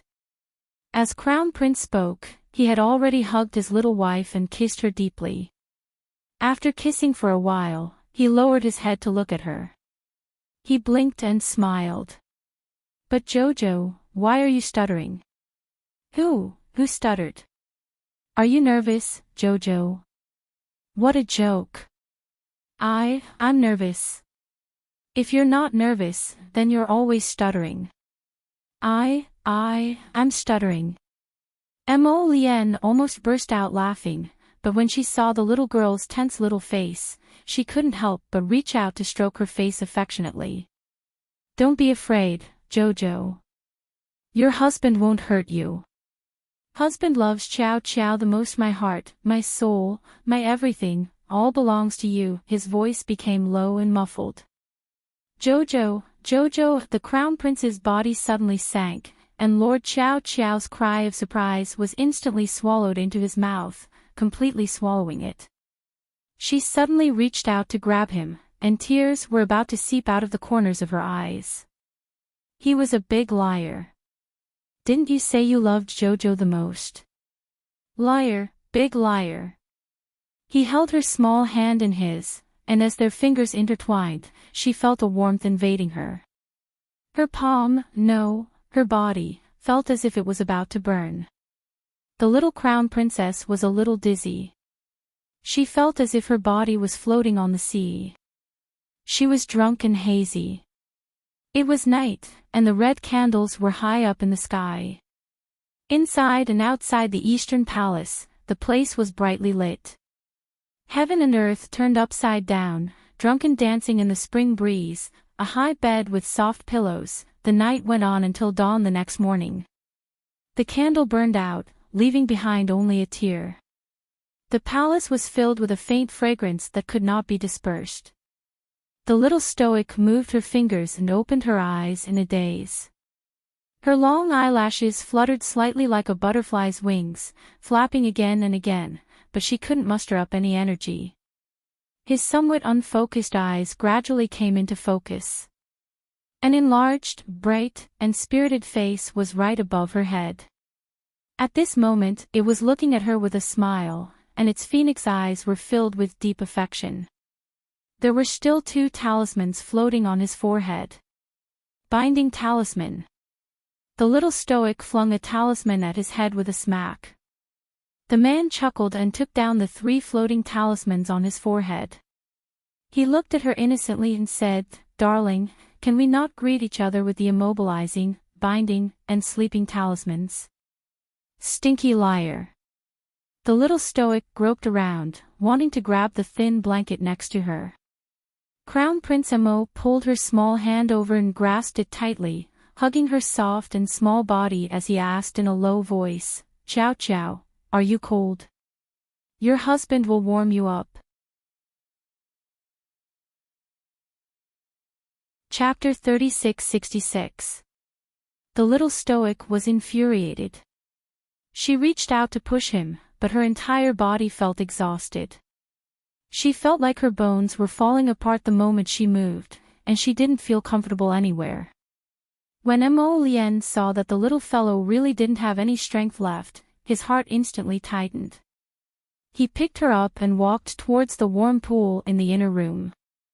"Jojo, don't worry. Hubby will help you bathe and you'll feel better in a while." Sir Jojo looked at him expressionlessly. Suddenly, she opened her mouth and bit his chin. "Look at the situation now. Don't we still have to go to Yongren Palace today? If they went late, that elderly lady would definitely be nosy again. What's the rush?" Mo Lien carried her towards the pool and lowered his head to kiss her moist jade lips again and again. "Jojo, hubby will help you bathe and change your clothes. Be good." Sir Jojo pushed his face away and grumbled angrily, "I'm telling you, the medical scriptures say that there must be restraint in matters of yin and yang. Just like you did last night, like that." "Humph. That won't do." Prince Mo turned around and looked at her innocently. "Wife, then let's be more intense tonight. I'll perform better. I'll make you think I can do it, okay?" "What did you say?" Astonishment instantly colored Arbor's taut and expressionless face. Did this fool not understand the little emperor's words? She already begged for mercy like this last night. Humph. I'll tell Imperial Aunt. She shouted angrily, "Imperial Aunt promised me last time that if you bullied me, she would take care of you on my behalf." Mo Lien's face became even more innocent and serious. "I already begged you to stop running around, so why are you so disobedient? You just had to crawl around and pinch me. You're clearly the one bullying me. You always bully me for not knowing how to resist, relying on the fact that you're my treasure. My little emperor, your excellency, you only know how to bully me, torture me, and rub my heart." "What?" Sir Jojo looked at him incredulously, completely unaware that he was currently soaking in water. His soft body was currently being held in a certain someone's arms, and he was openly touching him. Does this guy still have any shame? From yesterday until now, who was the one tormenting who? The little stoic expressionlessly glared at him for a while before suddenly discovering that this guy seemed to have become lively again. "You." "Jojo, don't worry. We'll try our best to correct our mistakes. We'll be more compatible in the future. Last night was mainly because it was our first night, so it was inevitable that we were inexperienced. The little stoic irritably pinched him. Don't mess around.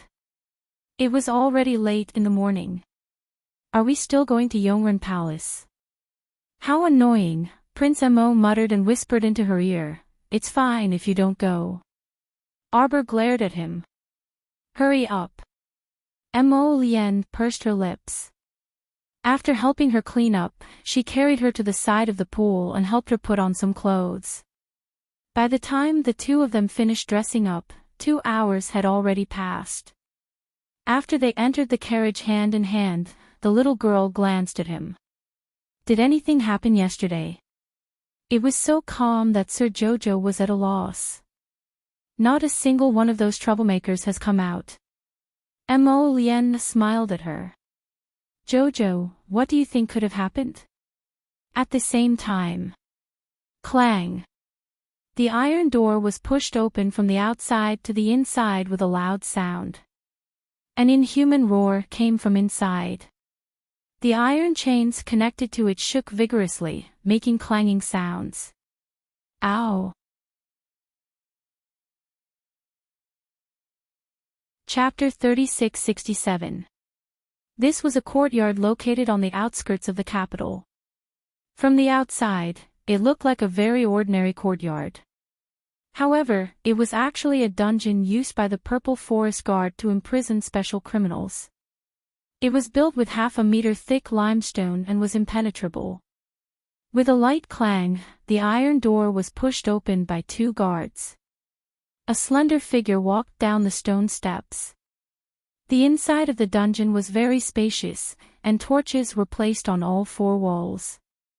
The circular platform was like the main hall of the dungeon. It was very clean and lit up by the torches. If it weren't for the various torture instruments hanging on the walls and the smell of blood, one wouldn't be able to tell that this was a dungeon. Ah! A hoarse roar came from the depths of the wooden fence. One of the guards outside the door impatiently poked the fence with his long stick and shouted angrily, "Shut up! Don't make a sound!" Ah! The person who was poked by the staff was immediately struck by the electric current.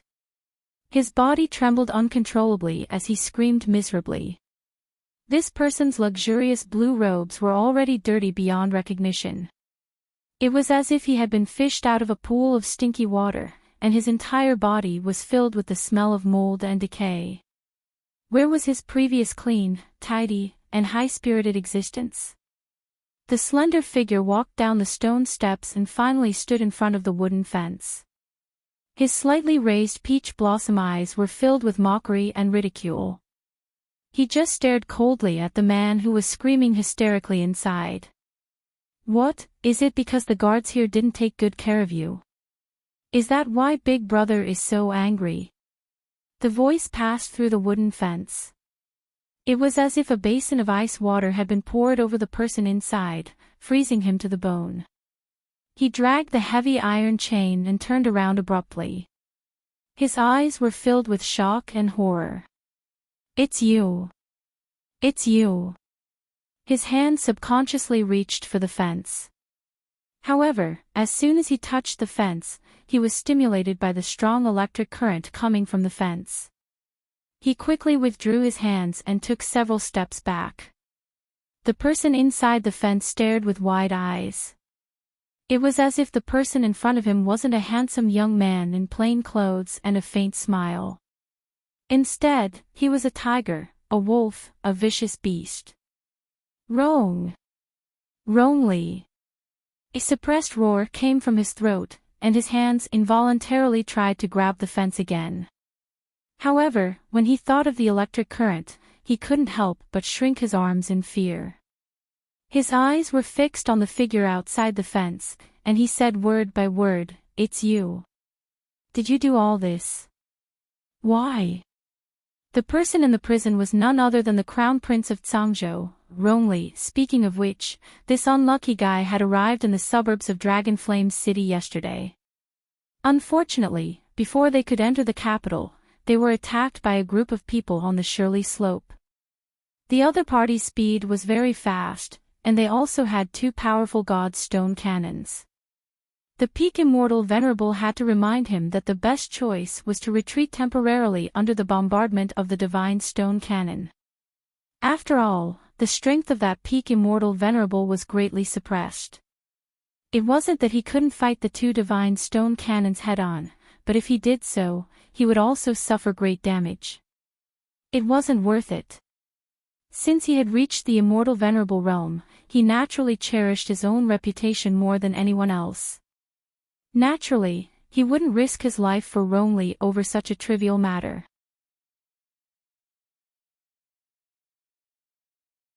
Chapter 3668. Hence, Ronly led his men to turn around and flee, but who knew that they would fall into a trap? Someone had planned out their escape route and set up several layers of formations on their way. The miserable Tsang province's crown prince and his subordinates were all separated from each other in these arrays and ended up in prison. Ronly. My subordinate, venerable immortal Jinshang, will definitely come to save me. Oh. Duan Yu curled his lips noncommittally as he looked at him with a spurious smile. In that case, you think you still have hope of being saved? Ronly's body trembled slightly, but he stiffened his neck and stubbornly refused to admit his mistake. Of course. As long as venerable immortal Jinshang finds, all of you will be finished. Tisk tsk. Duan Yu shook his head with a smile and looked at him with pity. Eldest brother, you're almost 40 years old, so how can you be so naive? It looks like Empress Lu has protected you too well. How can the current you be my match when you're cowardly and foolish? You. What do you want to do? Do you know where this is? Duan Yu's slender fingers passed through the layers of electric fences and abruptly grabbed Ronly's collar, pressing him against the wooden fences. Ah! A mournful scream instantly echoed in the dungeon. Sigh, look at you can't even endure this bit of hardship. Duan Yu's fingers caressed his collar and unhurriedly straightened it for him. He said with a grin, your mother still thinks you're a genius, but she doesn't know that you've been an idiot from beginning to end. If you mother and son didn't come to provoke me, I would have left you be. But you're both so stupid. He abruptly grabbed Ronly's messy hair and slapped his head heavily against the fence. Then I can only send you on your way first. Don't worry, you mother and son will be reunited in the underworld very soon. Ah! Ronly clutched his face and flipped over on the ground. The electric currents all over his body struck him until he was on the brink of death, and his entire person was immersed in agony. This is a dungeon of the Purple Forest Guard in Dragonflame City. Duan Yu remained unruffled in the midst of chaos as he looked at Sangzhou's crown prince, who was lying on the ground like a dead dog. He said with a smile, eldest brother, let me show you something fun. What are you doing? Ah! Ronly, who was curled up on the ground, was filled with fear. He looked at the handsome man in front of him with a calm expression, as if he was looking at an evil spirit that had crawled up from hell. Duan Yu gently swiped his hand in front of his eyes. In an instant, Ronly saw circles of water-like mirrors appear in front of him. A group of people appeared in the mirror image created by the demonic eye. They were surrounding a man in embroidered clothes as they walked out of the guest garden. When Ronly's gaze fell on the man who was surrounded by several people like stars surrounding the moon, his entire person felt as if he had been struck by lightning, and he couldn't help but shudder.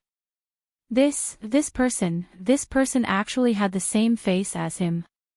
Why? Ah! Ronly roared angrily as he slammed himself against the wooden fence, ignoring the unbearable pain of the electric currents.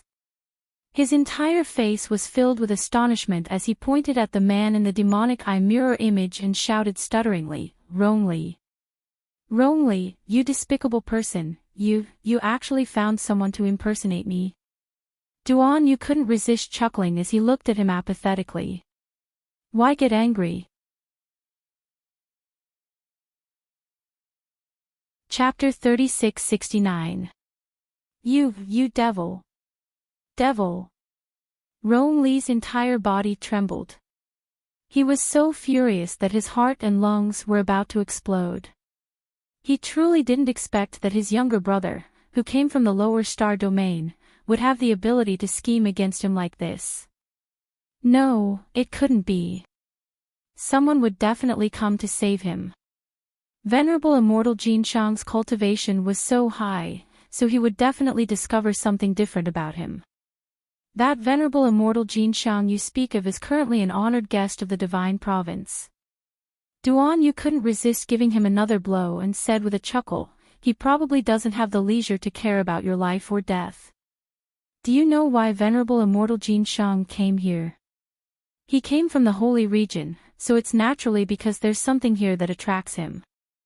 For such a greedy person, as long as you can pay the price, Duan Yu smiled faintly and said, he can change masters anytime and anywhere. What do you want to do? Rongli instantly panicked. As he looked at Duan Yu, who was coldly glaring at him, his entire body started trembling weakly. Don't panic. A silvery white flame suddenly ignited in Duan Yu's hand, and he smiled calmly at Rongli. Don't worry, you won't feel anything. Don't kill me, fourth brother, don't kill me. Rongli abruptly prostrated himself on the ground. He no longer cared about his dignity and only wanted to beg someone to spare his life. He kowtowed to Duan Yu from the other side of the fence and wept bitterly, fourth brother, please spare me this once for royal father's sake. I won't dare to oppose you in the future. Fourth brother, spare me this time.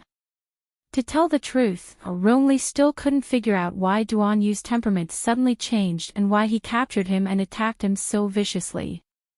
He only thought that his mother must have done something to noble consort Duan during the hunt and incurred his father's wrath. That was why he decided to kill him. When he thought of this, he couldn't help resenting his mother, Empress Lu.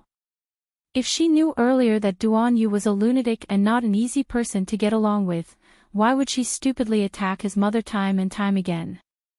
Wasn't this forcing him onto the path of insanity? Fourth brother. Rongli, whose messy hair was draped over his face, rolled and crawled to the fence. He stretched out his hand and begged sincerely, fourth brother, for the sake of Imperial Father, let me go this time. Don't worry, big brother will definitely turn over a new leaf. Not only will he not go against you, but he will also help you. He will definitely help you. Duan Yu smiled at him. This kind of nonchalant smile inexplicably made Rongli panic and fear. The person in front of him was really too terrifying. If he had known that this day would come, he would not have encouraged his mother to provoke him and his mother. Now, Rongli was trembling with regret. He climbed onto the fence that was filled with electricity. Enduring the pain on his face, he shouted, fourth brother, let me go this time. I promise, I will never go against you again. Fear made one's heart tremble. The Rongli before him didn't seem to have the slightest intention of resisting Duan Yu. Eldest brother, what should I say about you? Duan Yu smiled faintly at him, his voice extremely slow and gentle. You don't even know how to act. Duan Yu sighed and shook his head. Chapter 3670. Look, you can't even suppress the ambition and resentment in your eyes. Duan Yu chuckled softly.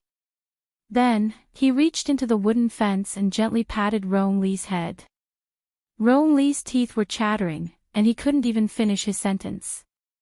What are you doing? I'm looking at what's in your head. Duan Yu said warmly, as though he wasn't talking about how to search his soul but was merely discussing with Rongli about today's nice weather. No. Don't. Fourth brother. Rongli burst into tears and repeatedly begged for mercy. What do you want to know?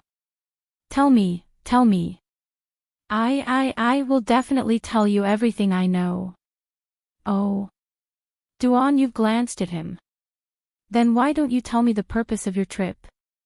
Purpose? What purpose? Duan Yu's expression was indifferent, and he exerted more force on Rong Li's head. Rong Li was so frightened that his entire body trembled. He repeatedly shouted, I'll talk, I'll talk.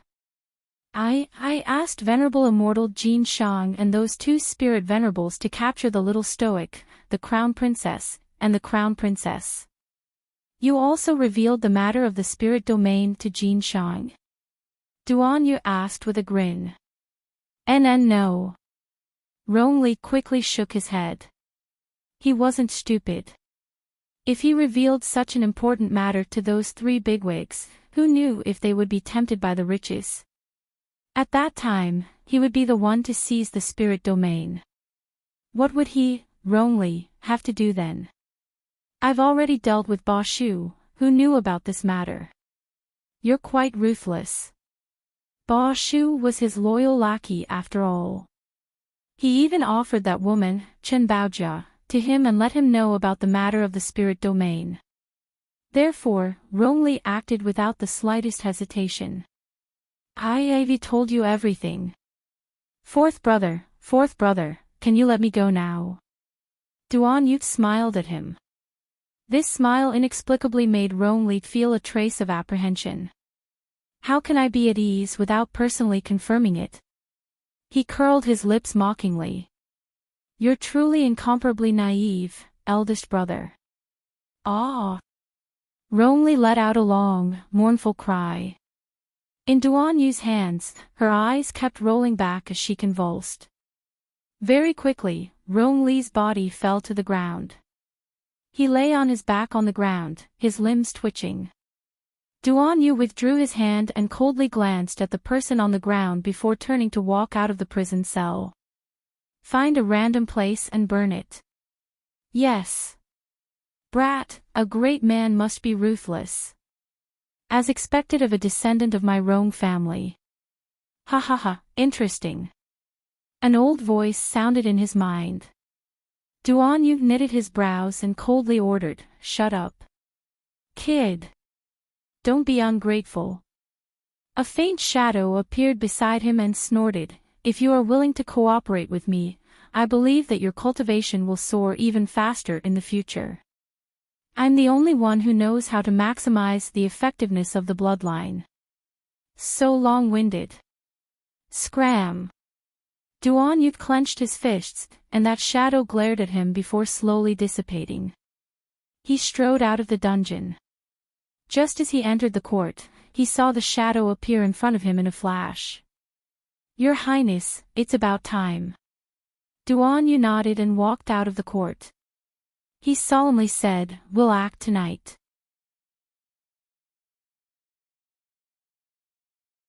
Chapter 3671. Inside Perpetual Benevolence Palace, Empress Dowager Chen's face was cold as she said, Crown Princess, it's a good thing that the wedding ceremony went smoothly yesterday.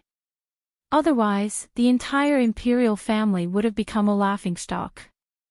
The woman sitting at the side with a smile on her face hurriedly tried to smooth things over. The crown prince also rushed back at the last moment. Nothing went wrong. Both of them are blessed. Grand Concubine Fang's words are reasonable. The emperor nodded. Since the matter has been resolved smoothly, Empress Dowager need not be too harsh. Empress Dowager Qin couldn't help but roll her eyes. She hadn't even started to be harsh, but the emperor was already telling her not to be harsh. The emperor's protectiveness was too vexing. Prince Mo looked down at his sleepy wife and turned to the emperor. Imperial father, it's quite tiring to entertain the envoys from various countries tonight. Your son will be going back first. The emperor glared at him and waved his hand. Go on. Hold on. The crown prince pulled the crown princess and turned to leave. Empress Dowager Qin was furious. Crown prince, where is Alchemist Dan now? Empress Dowager Qin looked coldly at the young couple and said, I've been taking Alchemist Dan's pills to recuperate my body. I'm almost done eating, but Alchemist Dan still hasn't returned. Shouldn't the Crown Prince give me an explanation? Prince Mo smiled strangely at the old lady. Empress Dowager Qin suddenly had a bad feeling. She gripped the armrest of her chair tightly and asked with a stern expression, "Crown Prince, why aren't you saying anything? Alchemist Dan came all the way from the capital to Greyfield Village for you. She came to help you exterminate those zombies. To help you treat the soldiers in the army. Even if she didn't help at all, you can't treat her so coldly." Mo Lien glanced at Empress Dowager Qin with an icy gaze and said indifferently, "Empress Dowager, you meddle too much. Alchemist Dan disobeyed military orders and came to the army without permission. What a meddlesome act." Mo Lien coldly said. "This Crown Prince has already dealt with him according to military law. I hope that the Empress Dowager will not act smart in the future." "What did you say?" Empress Dowager Chen's sharp nails dug into the wood as her eyes widened. "Alchemist Dan went all the way to Greyfield Village to help you. She's just a young girl. How could you be so cruel to her?" Mo Lien looked at Empress Dowager Qin with a cold smile. "Empress Dowager, this one advises you to be a good Empress Dowager. Don't do these little things. You won't be able to bear the consequences of angering me." After saying this, he didn't even look at Empress Dowager Qin, who was trembling with anger. He directly grabbed the little Crown Princess' hand and turned to walk out. "Evil, evil creature. Evil creature." Empress Dowager Qin was so angry that she panted heavily. She turned to look at the Emperor with a reproachful gaze. At this moment, the Emperor had an awkward expression. He couldn't help but console her. "Empress Dowager, little glutinous dumpling has always been this reckless since he was young. You don't know this, but when he was in the lower star domain, he was even more excessive to his adoptive father's wife. So, this old one should thank him for not being excessive. Actually, the Crown Prince is the easiest to talk to." Mo Luxing tried to smooth things over. "As long as you understand this child's personality, you won't have any conflicts with him anymore." Chapter 3672. Empress Dowager Qin glared at the Emperor in front of her. The Emperor rubbed his nose and hurriedly said, "It's actually very simple. As long as you don't provoke his wife, this child won't suddenly go berserk. Speaking of which, little glutinous rice ball is a very good-natured person."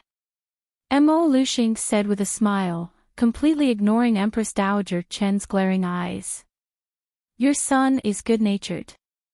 If he was good-natured, he would kill people without hesitation. If he was good-natured, he wouldn't even let the pitiful Alchemist Dan off. If he was good-natured, how could he be so hostile to his grandmother? Good-natured my ass."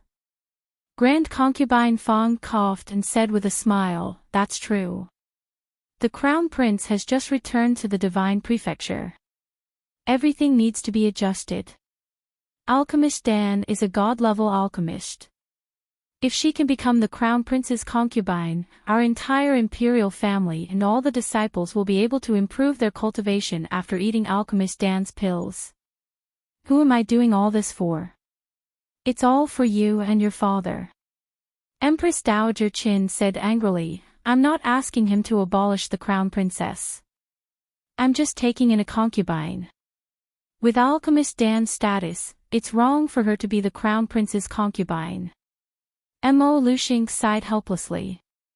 He looked at Empress Dowager Qin and said, "Don't mention the matter of concubine in the future. Otherwise, the Crown Prince's relationship with you will only become worse." This old lady was good at everything, but she liked to meddle in other people's business.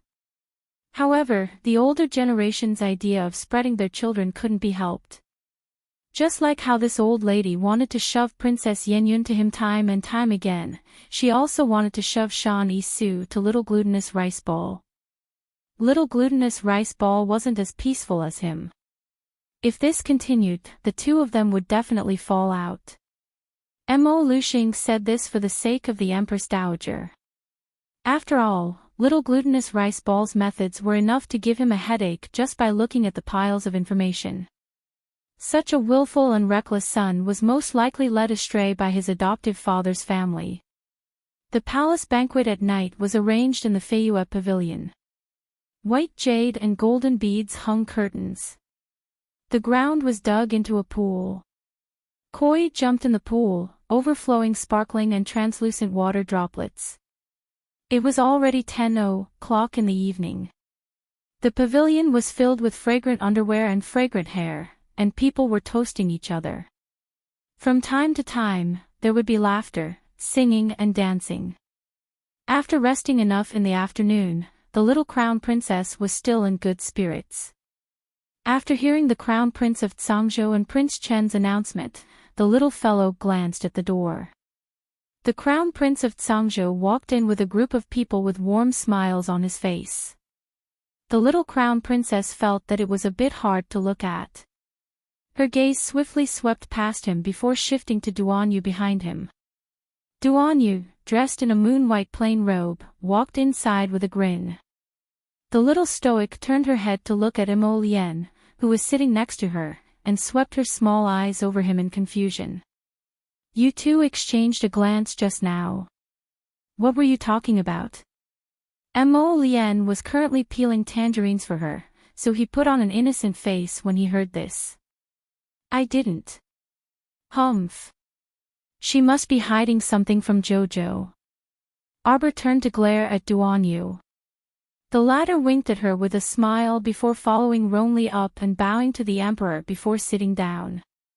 The great emperor smiled and said a few polite words. Then, he clapped his hands and ordered the dishes to be served.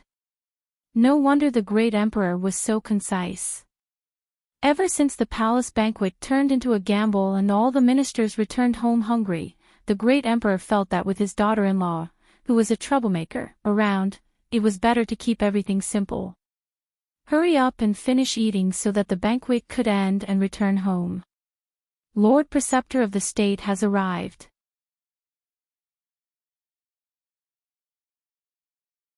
Chapter 3673. The little stoic tugged at her husband's sleeve and whispered, It's him who instigated your father to change the date of our wedding. I keep feeling that there's something off about this person. Mo Lian narrowed his eyes and glanced dangerously at the state preceptor who was just walking through the door. He also felt that this state preceptor was very strange. Normally, he acted like an immortal, but he felt like he was targeting his wifey. The little stoic accepted the tangerine that her husband had peeled for her and stuffed a piece into her mouth.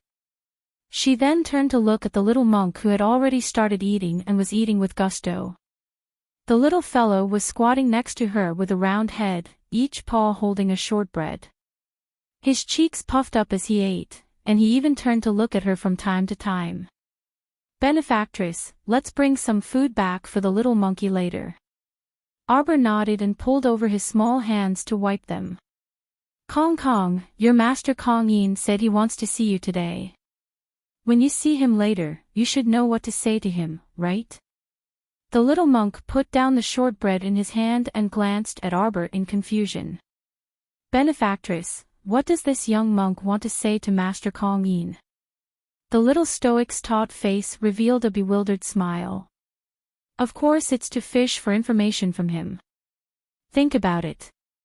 Back then, Zhu Fan and his wife brought you to the Divine Province on First Elder's orders. But midway, you were attacked by a group of black-clothed people. What happened? Perhaps only that old bald donkey Kong Yin would know. The little monk pursed his small mouth into a straight line and said solemnly, Benefactress, you said master is a bald donkey. On the side, Mo Lian couldn't resist twitching his mouth. Every time he heard these two's conversation, he had the urge to laugh. Arbor rubbed his bald head. Did you remember? The little monk nodded. I asked Master Kong Yin, who were those black-clothed people? Arbor nodded. Remember to ask when sister sends you to Kong Yin's table later. The little monk nodded his small head joyfully and asked with pursed lips, "Benefactress, then can I still go back with you tonight?" "Sure." The small monk became even happier. He picked up the fruit on the plate and started to eat it. As long as the benefactress didn't throw him away, he could ask anything. Not long after, Grand Elder Kong Yin, who had arrived late, arrived along with a few other elders of the Elders' Council. At this moment, the state preceptor had just taken his seat. He turned his head to look at Great Elder Kong Yin and the others. He smiled and nodded slightly. Kong Yin stroked his long beard and looked at the imperial tutor. He nodded his head slightly and smiled. The little stoic stood up and pulled the little monk up. Her actions silenced the people who were enjoying the song and dance in the pavilion. Pairs of eyes immediately looked in her direction. This young crown prince consort truly wasn't an easy person to get along with. Thinking of how the young crown prince consort had caused them to not even be able to drink a mouthful of hot soup at the banquet last time, the officials couldn't help but want to cry for themselves. The dancers who were rapidly spinning in the hall all retreated a few steps and lowered their heads to make a path. The little stoic ignored the others and brought the little monk to the seat next to Great Elder Kong Yin. Great Elder Kong Yin immediately revealed a benevolent smile. "Jojo, it's truly been a long time since we last met. Recently, this old monk has been busy preaching scriptures and discussing Tao, so I haven't spoken to you for a long time."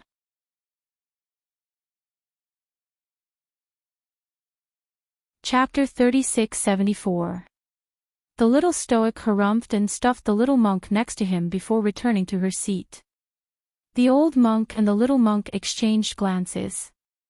The little monk asked crisply, "Master, benefactress wanted me to ask you, who exactly attacked me in north-facing Great Forest last time?" The old monk looked at him solemnly and said, "Kong Kong ah, it's not time for you to know about this yet." "That's right, did you encounter any trouble while staying by Jojo's side recently?" The little monk immediately nodded and said in a childish voice, "Benefactress herself is a little trouble." Kong Yin probably won't reveal the truth to the little monk. When Mo Lien saw her walk back, she chuckled and grasped her small paw. Besides, who would go and inquire about information so openly? The little fellow's curiosity was already written all over her face. There must be something strange about Kong Kong's background. Arbor harumphed and said, "The old monk knows but doesn't say anything. It truly makes one feel conflicted." Mo Lien couldn't help but laugh and pinched her small hand. "The old monk will definitely let Kong Kong continue to follow you for a while." The little stoic immediately threw the smiling head Elder Kong Yin across from her with a disdainful look. He wanted her to help look after Kong Kong but didn't tell her anything. As expected, this old man had a good plan. Seeing the little crown princess sit down and continue eating, everyone's suspenseful hearts finally eased back into their stomachs. It turned out that the crown princess only walked out to say a few words to head Elder Kong Yin. Everyone couldn't help but blush. Why did they feel like nothing good happened whenever the little crown princess stood up? Just as they were pondering, they saw a plump eunuch running in with quick steps from outside the pavilion. His forehead was even stained with sweat as he reported breathlessly, Your Majesty, the third city lord of the City of Shadows has come to visit." Mo Luxing raised his brows, but before he could speak, a hearty laugh entered everyone's ears. Duan Yu turned to look and saw a black-clothed middle-aged man wearing a thick cloak walking in with a big grin. Behind him were two young attendants and a woman with a black veil over her face who was walking gracefully. The woman's entire body was wrapped in a long black dress, and her face was covered with a black veil. The ornament on her head was actually a black datura flower. As soon as he walked into the pavilion, he naturally attracted the attention of many people. This woman's attire was too out of place in this place of music and dancing. He did not fit in with the people around him. Moreover, the third city lord of the City of Shadows was wearing a cloak. It was already June, how could he wear such a thick cloak? Perhaps there was some hidden illness in his body. Mo Luxing coldly looked at these uninvited guests.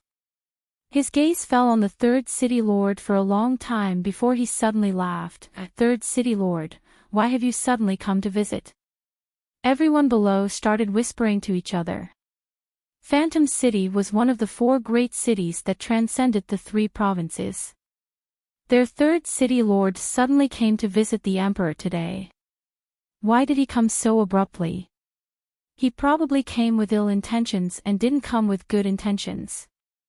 Ing bent down slightly and whispered into Duan Yu's ear. The latter nodded. Detain him first. As for the rest, wait until the banquet is over. Ing nodded and took a step back. Taking advantage of the fact that everyone's attention was on the group of people from Phantom City, he swiftly left the pavilion.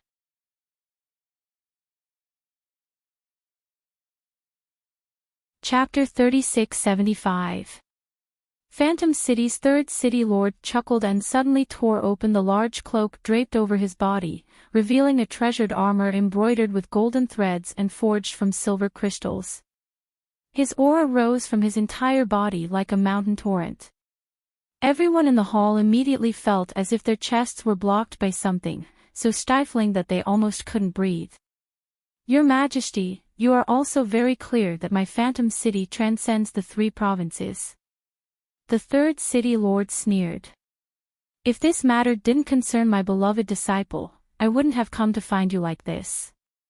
The smile on Mo Luxing's face rapidly receded. He pressed down with both hands, instantly dispelling the pressure released by the third city lord. If you have something to say, just say it.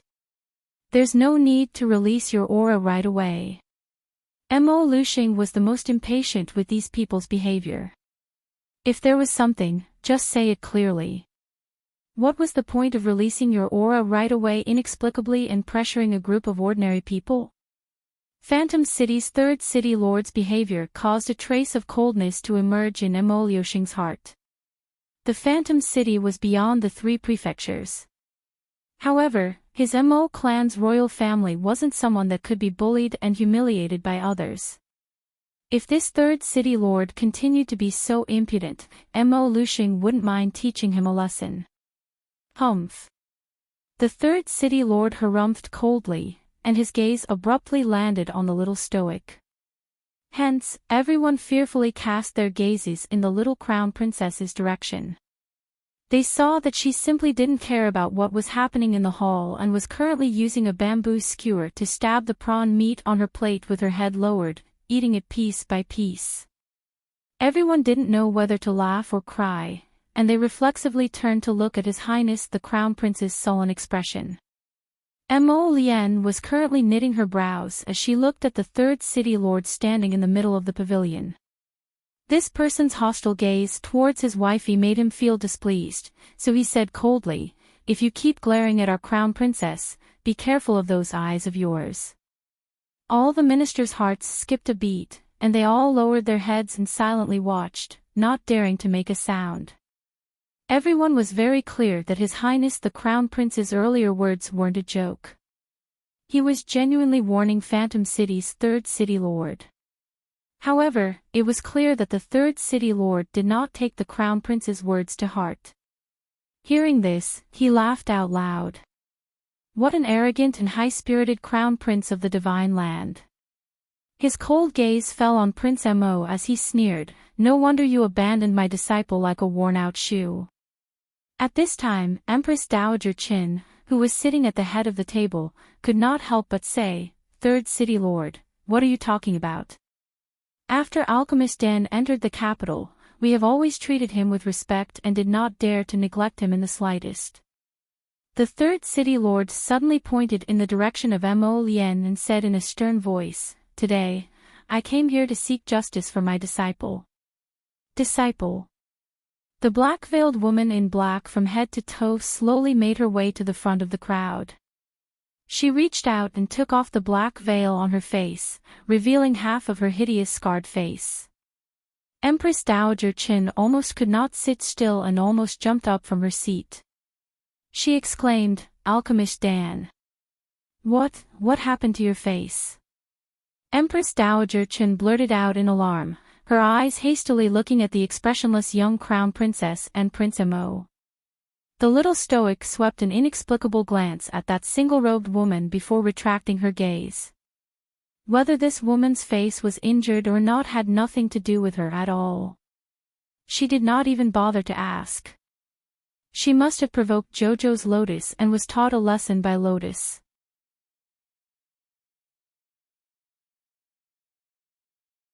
Chapter 3676. Mo Lien was also a little surprised at this time. Under such a huge impact of the fire glass, this Shan Yi Su could actually escape unscathed. He had seen with his own eyes that she was buried in the valley by those huge rocks. Does the Crown Prince find it very strange? Shan Yi Su's eyes were filled with hatred, firmly fixed on Mo Lien's face. "Su is not dead. I've disappointed your highness." "What the hell?" the little crown princess muttered expressionlessly. Whether she was dead or not, Jojo's Lotus wouldn't care at all. So she really didn't know where this disappointment came from. The third city lord of the City of Shadows took a step forward and said to Mo Luxing, "My disciple was personally harmed by your son. Your highness, you invited my disciple here, but now you're treating her like this. Don't you think it's too much? Then why don't you ask your good disciple why this crown prince wanted to kill her?" Mo Lien looked coldly at the third city lord. If she hadn't poisoned this crown prince beforehand, why would this crown prince lower himself to her level? The implication was that if your disciple hadn't come to provoke me, I wouldn't have even bothered to look at her. The third city lord was so angry that his face trembled violently. He cupped his hands and shouted at Mo Luxing, "Your country's crown prince treated the people of the City of Shadows like this, shouldn't he give corresponding compensation?" When everyone heard this, their eyelids twitched slightly. There was no other reason, but now all the big shots in the imperial capital were obviously more sensitive to the word compensation. "How do you want to compensate?" The little crown princess suddenly spoke out, which was unexpected to everyone. Her calm attitude couldn't help but make people take a few more glances at her. This didn't feel like the crown princess's usual character. The third city lord arrogantly raised his chin. "The crown prince must marry my Shan Yi Su with a great gift, and confer her as a second wife." Suddenly, there was an uproar. Everyone looked at the third city lord with an expression as if they had seen a ghost. There was no such thing as the crown prince having an equal wife in the divine land.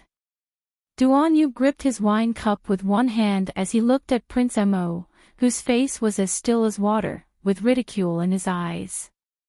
"You've provoked a peach blossom in front of Sir Jojo."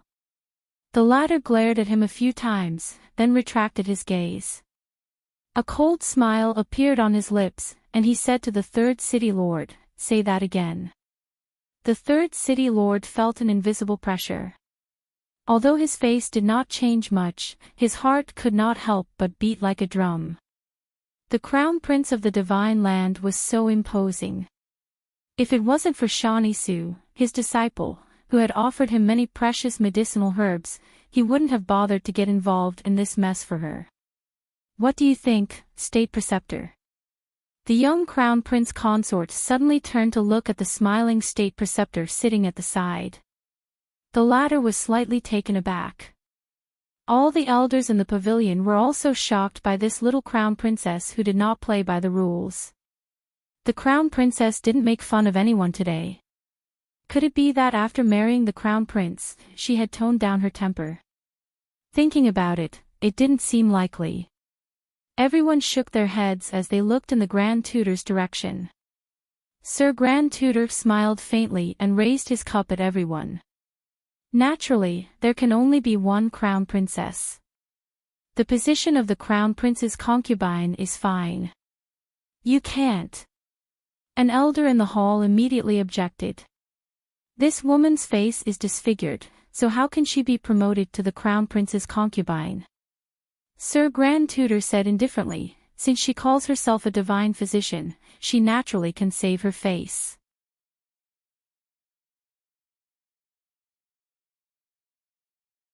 Chapter 3677. Why don't we set a limit of 1 month? If Alchemist Dan can cure her face within this month, then what's wrong with the Crown Prince taking her in as a concubine? The young Crown Princess's eyes instantly emitted a ferocious glint. Without another word, she raised her hand and threw an icicle arrow in Lord State Preceptor's direction. Seeing this, the Crown Prince raised his finger and lit a fire behind his wifey, directly throwing a black fireball in Lord State Preceptor's direction. Bang!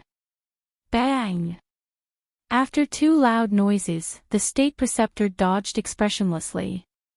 The place where he was originally sitting was pierced by a sharp icicle, and the chair was blown up by the fireball. Everyone, the State Preceptor looked at the couple innocently. What are you doing? Duan Yu couldn't resist twitching his mouth as he sized up the State Preceptor. This guy also seemed to be a bit shameless. Who would have thought that he would pretend to be innocent despite his graceful and divine appearance? The young Crown Princess sneered at him. Don't think that us husband and wife don't dare to beat you up just because you're the State Preceptor. Speak, who exactly are you for opposing me time and time again? The State Preceptor's expression became even more innocent. I'm the State Preceptor of the Divine Province with an inheritance. Ask His Majesty if you don't believe me. I've stayed in Dragon Flame City for several decades, so who else can I be? I'm naturally the State Preceptor. You're quite similar to someone. The little girl's bright eyes flickered, and a sharp icicle appeared in her hand. Suddenly, she stomped her leg and pounced in the State Preceptor's direction like a lion cub, stabbing the icicle in her hand without hesitation. Shawnee Su is a person blessed by the heavens. You racked your brains to shove this woman into my husband's arms. I'm sure everyone knows your intentions. Don't slander me. Lord State Preceptor blinked and couldn't resist turning to look at the Emperor, repeatedly complaining about his injustice. Your Majesty.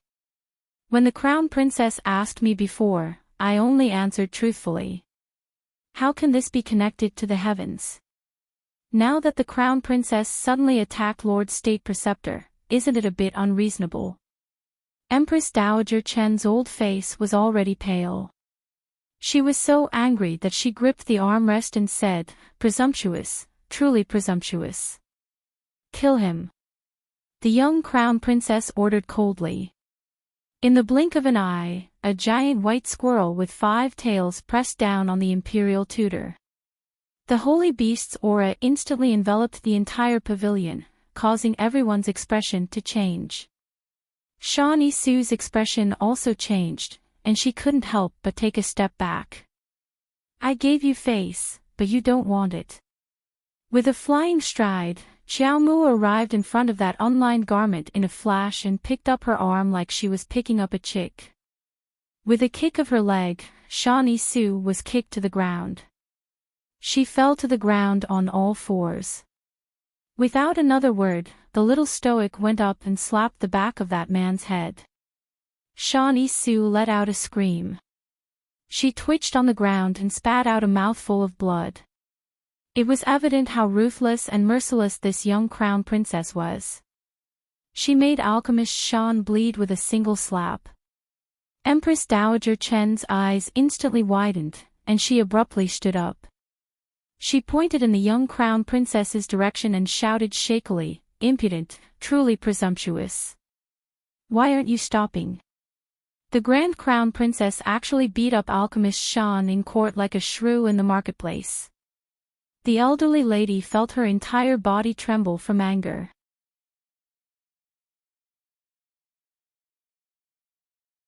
Chapter 3678. The little stoic turned a deaf ear to elderly lady's berating. She pursed her lips and kicked that Alchemist Dan to death in displeasure, a hint of coldness hanging on her tranquil face. She had never seen such a shameless thing. She actually dared to openly reach out to snatch Jojo's lotus. Did she want to die, or did she want to die? Stop, stop, quickly stop. Seeing that his disciple was beaten to the brink of death by the little crown princess, the third city lord hastily berated loudly. The third city lord's aura shook, and a wisp of sacred energy swiftly attacked the little stoic. Mo Lian's eyes revealed a cold glint, and he had already pulled his wifey into his arms in a flash. With a raise of his hand, the surging sacred energy counterattacked the third city lord. The third city lord was instantly shocked, and treacherous waves surfaced in his eyes. He simply didn't expect that the crown prince of the divine province had already entered the transcendent god realm at such a young age. It was already too late to evade, and what was even more frightening was that another wisp of sacred energy secretly attacked him from behind. A pincer attack from the front and back instantly shook his mind. He spat out a mouthful of blood, and his complexion immediately wilted. The third city lord got off to a bad start, and his eyes were as wide as an ox's as he glared fiercely at the two people who attacked him at the same time. Duan Yu remained calm and unruffled in the midst of chaos as he looked at him and said while shaking his head, "Pitiful and lamentable people must have something hateful about them."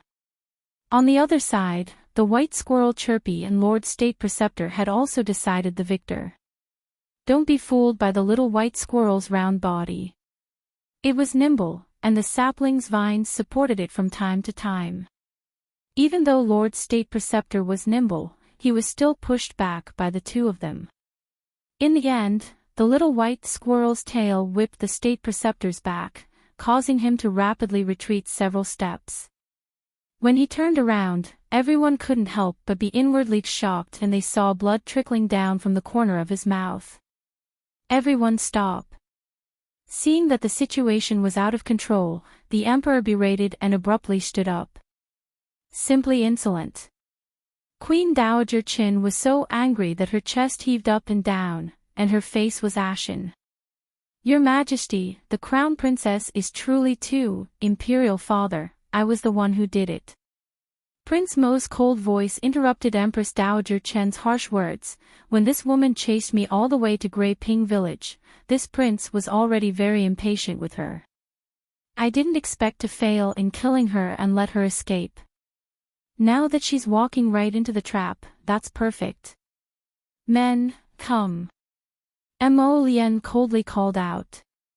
Several agile purple forest guards immediately rushed behind him and cupped their fists in greeting. Drag this woman out and execute her immediately. What a troublesome thing. Mo Lian's eyes turned cold. The third city lord sneered, arrogant indeed. Does the crown prince want to declare war on the city of shadows? Oh. If the city of shadows insists on standing up for this ignorant woman, then this crown prince is not a coward. Then the crown prince should listen to your grandfather's opinion first. As the third city lord's voice fell, a tall old man who looked to be around 70 suddenly flew in from outside the Feiyue pavilion and stood in the middle of the hall with a cold expression. The old man's face was resolute, his short hair sharp, and his blue robe was very simple. You can't kill her. The old man's cold gaze swept over Shan Isu as he took out several materials from his inner world. Pill Master Shan, if you fail to make the soul-returning pill, don't blame this old man for being ruthless. Shan Isu's body trembled slightly.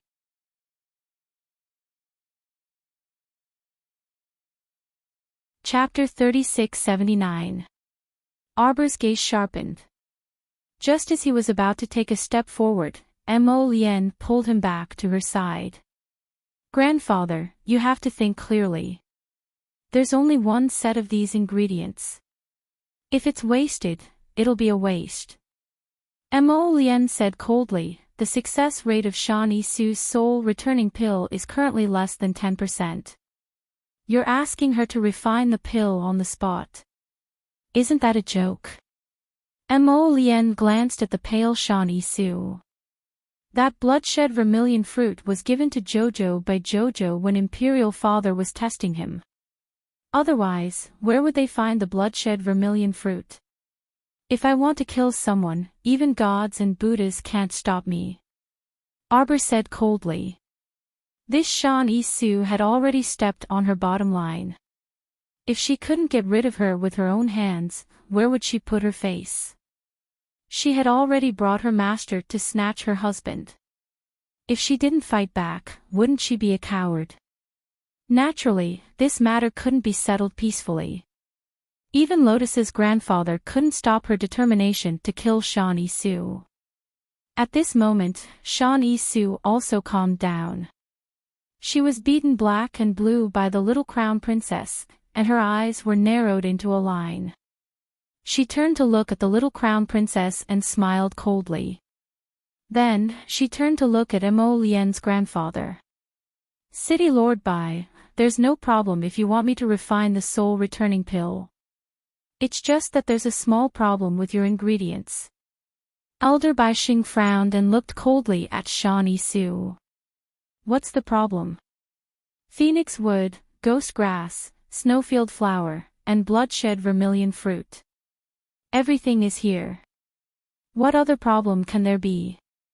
Following the elder's announcement, gasps could be heard in the hall. Everyone knew what these 4 types of medicinal herbs represented. Phoenix wood, snowfield flower, and ghost grass were all ingredients that were infinitely close to divine level. As for the bloodshed vermilion fruit, it was a type of divine spirit fruit. It was unbelievable that old Master Bai had really collected all the ingredients needed for the soul-returning pill all these years. Everyone looked at the few jade boxes in front of the old man, and their gazes immediately became fervent. The soul-returning pill was an item that could reverse yin and yang. It was rumored that it was a panacea that could truly revive the dead. Of course there's a problem, and a very big one at that. Shan Yi-Su took a deep breath and took a step forward. He bent down and took out one of the jade boxes and opened it, allowing everyone to see the half of the pitch-black phoenix wood inside. The entire body of the phoenix wood was ink black, and the broken branches were faintly tinged with light green. It looked like moldy spots. The phoenix wood needed to concoct the soul-returning pill must be the heart of a 1,000-year-old phoenix wood. This is only 100-year-old phoenix wood, Shan Yi-Su said indifferently. Its medicinal value is not enough to refine the soul-returning pill. Everyone was stunned, and then they looked up at old Master Bai, whose face was as dark as water.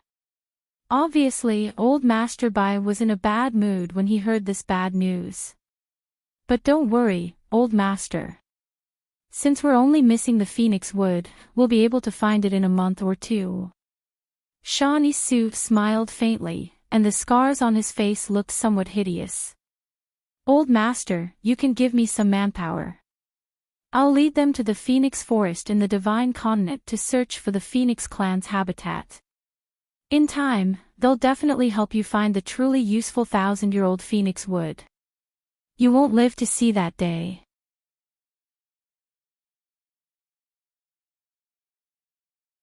Chapter 3680. Arbor's cold voice abruptly spread throughout the entire pavilion.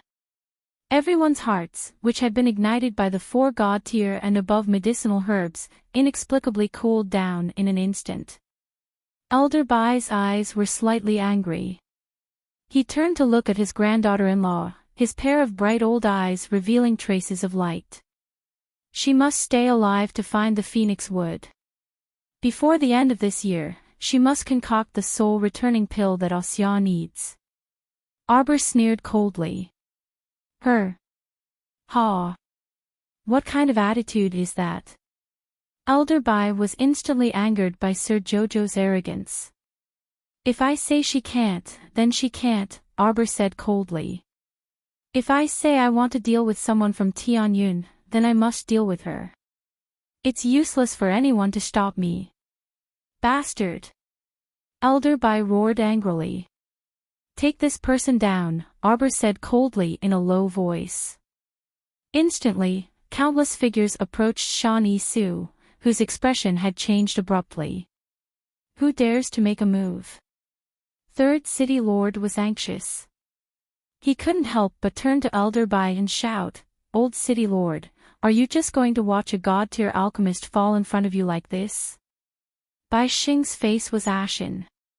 He suddenly leaped to Shani Su's side and pressed his palm on her left shoulder.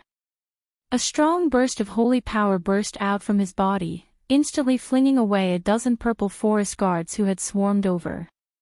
Mo Lien secretly cried out in his heart.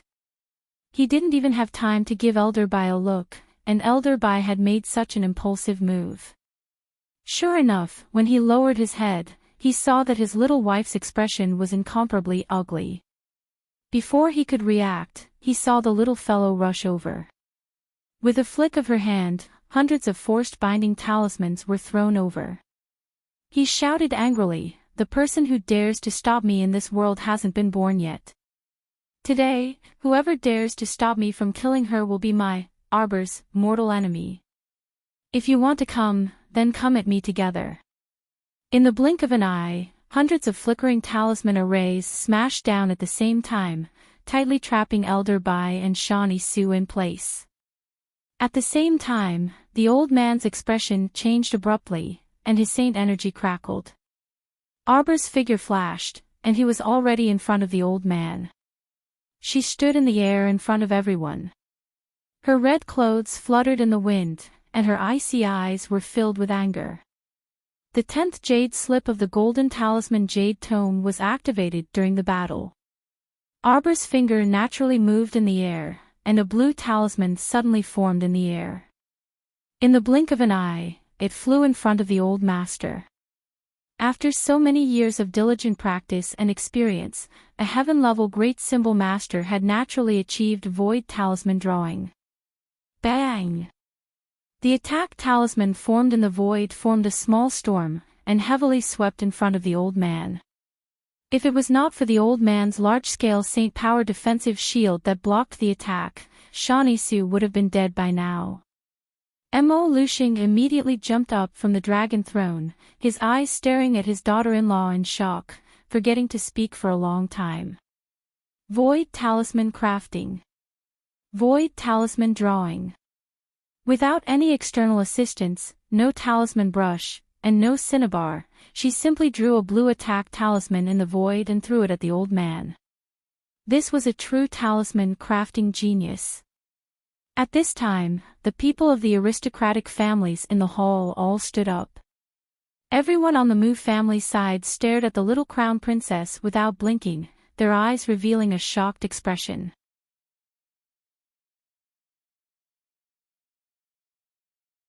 Chapter 3681.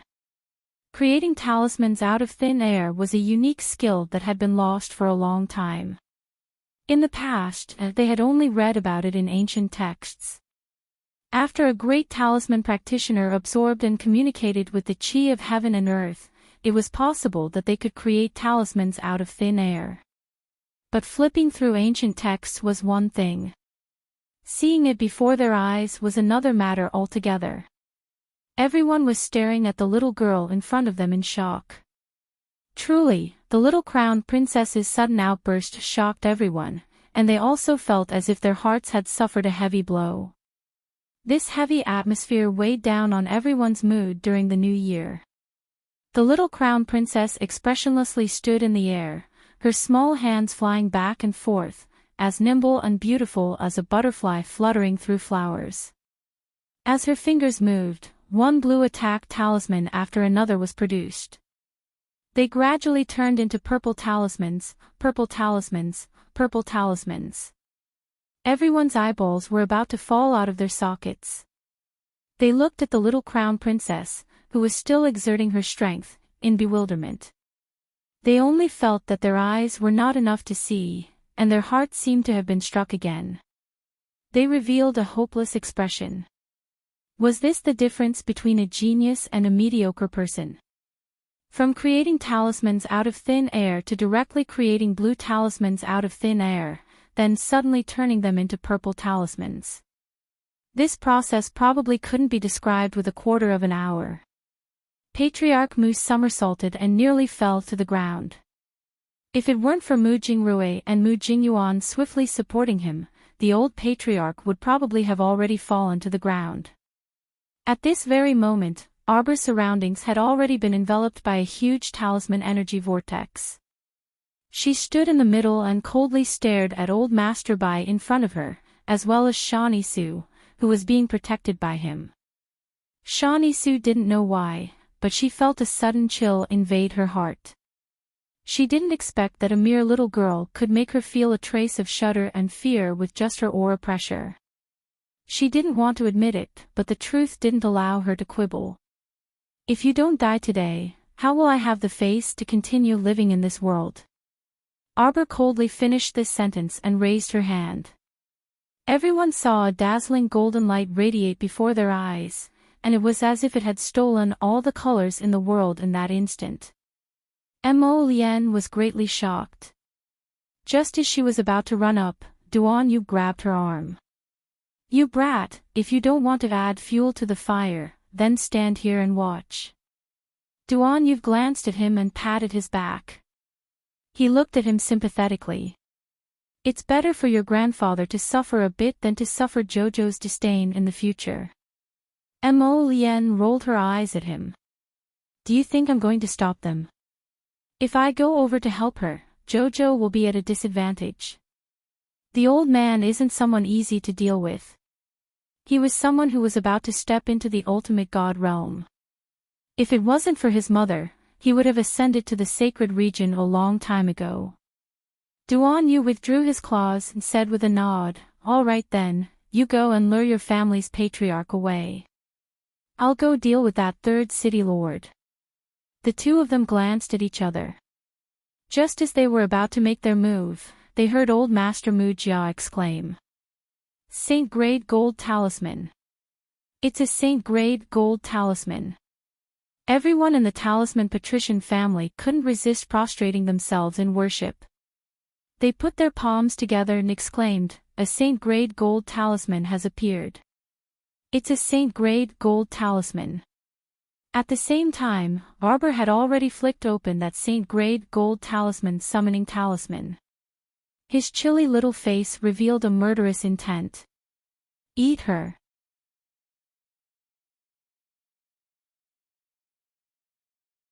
Chapter 3682. As soon as she finished speaking, everyone suddenly felt as if the temperature around them had dropped below freezing point. The temperature that was supposed to be warm in June now felt as if winter had descended. Not only was it extremely gloomy and cold, but that chill also drilled into their bones, freezing them so much that they couldn't help but tremble and stomp. The venerable Peach Blossom Immortal and Little Tai Sui took advantage of the chaos to appear beside Mo Lian and Duan Yu. Because this abruptly chilling atmosphere instantly descended, completely covering the scent of the opening of the spirit domain. Thus, no one present noticed where these two extra people had popped out from. Bam! A shattering sound came from the roof of the Feiyue Pavilion. The ground trembled along with the tremors, causing everyone to feel dizzy. They couldn't even tell which direction they were in. Run, run. It was unknown which old lord risked his life to yell these words. All the fools immersed in the crisis instantly seemed to have received a unified command and hastily sprinted out of the Feiyue Pavilion. However, due to the earth quaking and mountain swaying, they ran crookedly and truly couldn't move very quickly. When they rushed to the entrance of the Feiyue Pavilion, their path was suddenly blocked by a pile of bricks and stones. The tiles and rubble at the entrance crackled as they fell. The two unlucky fellows running at the front were smashed in the face by the bricks and stones, and their heads bled as they screamed in fear. This time, everyone was so frightened that they stopped in their tracks and continuously retreated.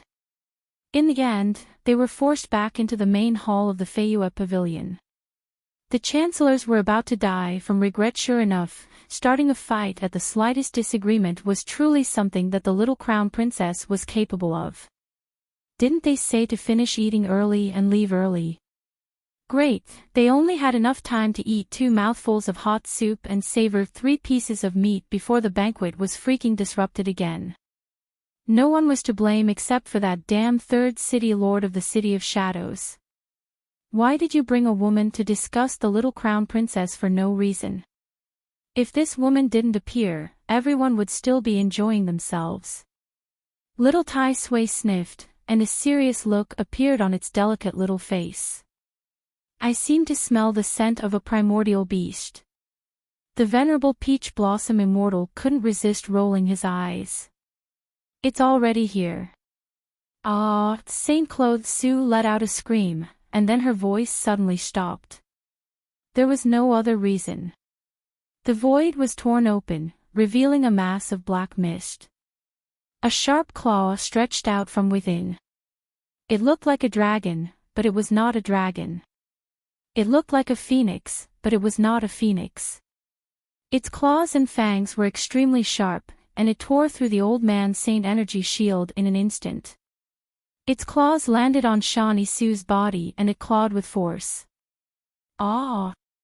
Saint Clothes Sue let out a frightened scream. Then, he felt a chill on his left shoulder. A large piece of skin and bone was torn off by the claw, and blood and flesh were thrown to the ground. She was in so much pain that she couldn't speak. She rolled around on the ground. She glared fiercely at Arbor and screamed, "Lunatic, lunatic. You lunatic. Everyone in Tianyun is crazy. Everyone has the right to punish them." Arbor interrupted her coldly. "What right do you have to say that I'm from Tianyun? I'm the disciple of the third city lord. I'm from the City of Shadows." Ah, that sharp claw stretched out from the mass of black mist again and tore off one of her arms, throwing it to the ground. Saint Clothes Sue almost fainted on the spot from the pain. "Your body has the smell of Tianyun," the little crown princess said coldly.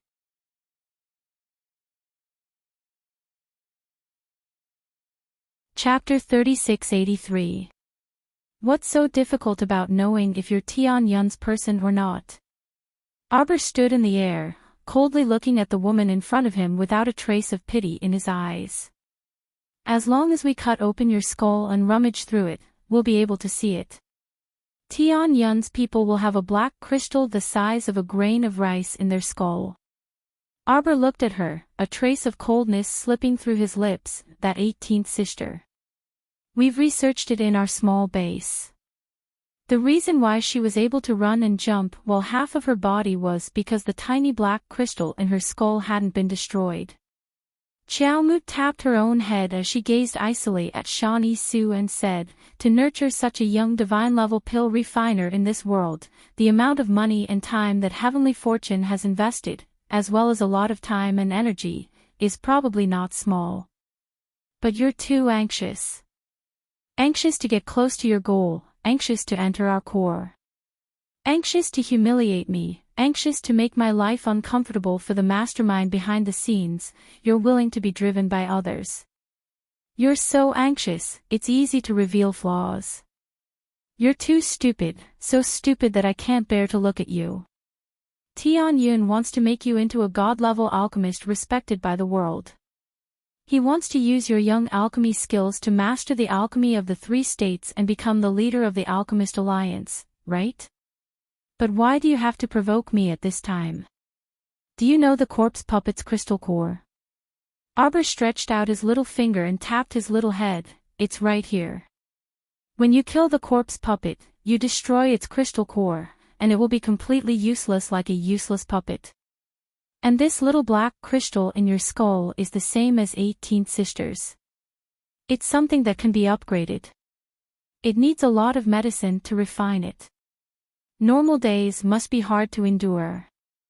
Arbor looked at her coldly. "As an alchemist, you must have mastered a part of the core refining technique.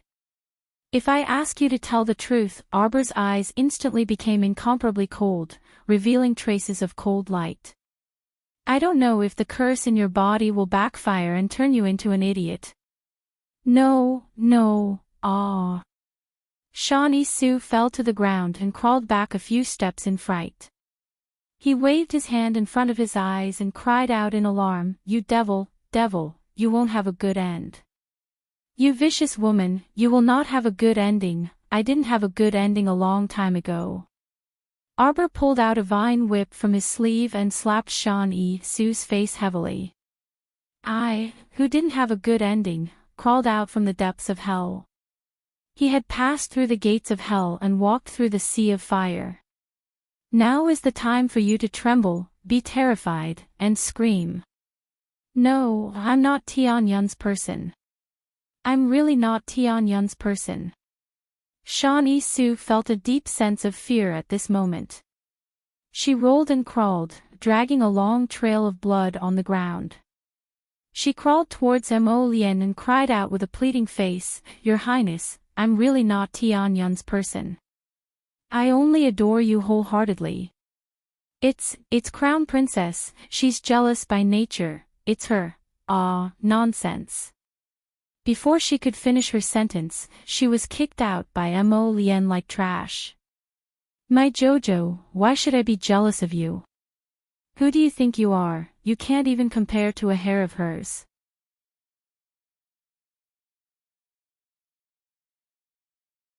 Chapter 3684. Who cares about your baffling adoration? It's simply disgusting to the extreme. If you dare to spout nonsense again, we will gouge out your tongue. Mo Lien bellowed, her eyes emitting a cold, electrifying glint. Single-clothed Su landed heavily on the ground, nearly fainting on the spot from the pain. But strangely, her head felt abnormally clear than at any other time. She felt 10 levels of pain all over her body, as if her entire body was suffering from the pain of 1,000 cuts. This inhumane torture actually didn't make her faint from the pain. Based on her intuition as a pill alchemist, she could clearly understand one thing now. The little crown princess in front of her had tampered with her body. Single-clothed Su shakily took out a medicine bottle from her sleeve. Just as she was about to open the bottle and take out a pill, her wrist was struck by a palm wind. Duan Yu walked up a few steps and kicked with the tip of his foot, scooping up that bottle and pouring it out to look at the pill. Mo Lien reached out to take it and threw it into the bottle before tossing it to Tong behind her. Send it to Beiwang Valley. Sending it to Beiwang Valley meant sending it to Mr. Su Shuetao at the small base. Research was still ongoing. One day, they would be able to completely grasp the medicinal trick of heavenly fate that tempered the human body and find a way to crack it. Single-clothed Su wept bitterly as she pounded the ground with all her might. She reached out to grab in the third city lord's direction. "Ma master."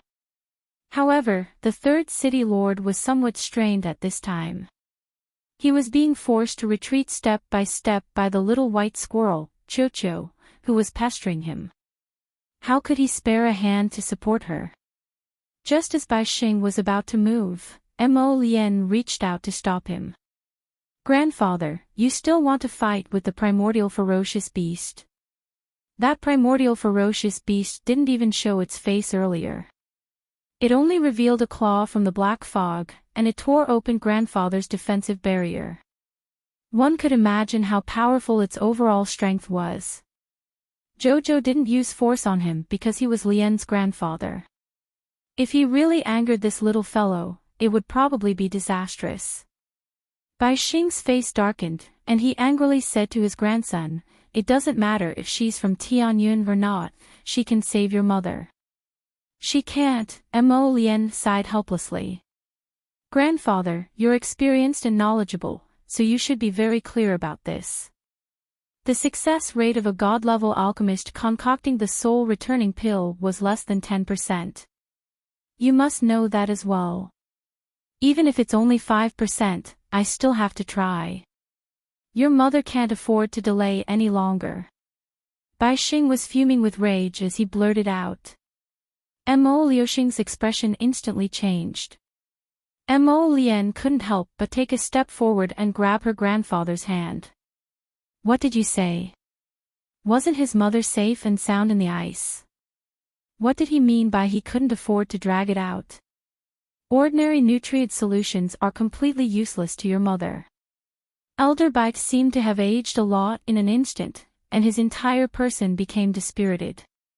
Even if there's only a 5% success rate, there's still a 5% chance. Do you understand, little Mo? Your father was afraid that you would be worried, so he never told you. Your mother's situation has now reached a critical juncture of life and death. I have a way, Arbor said coldly. Elderby was stunned, and then he abruptly turned to look at the little girl.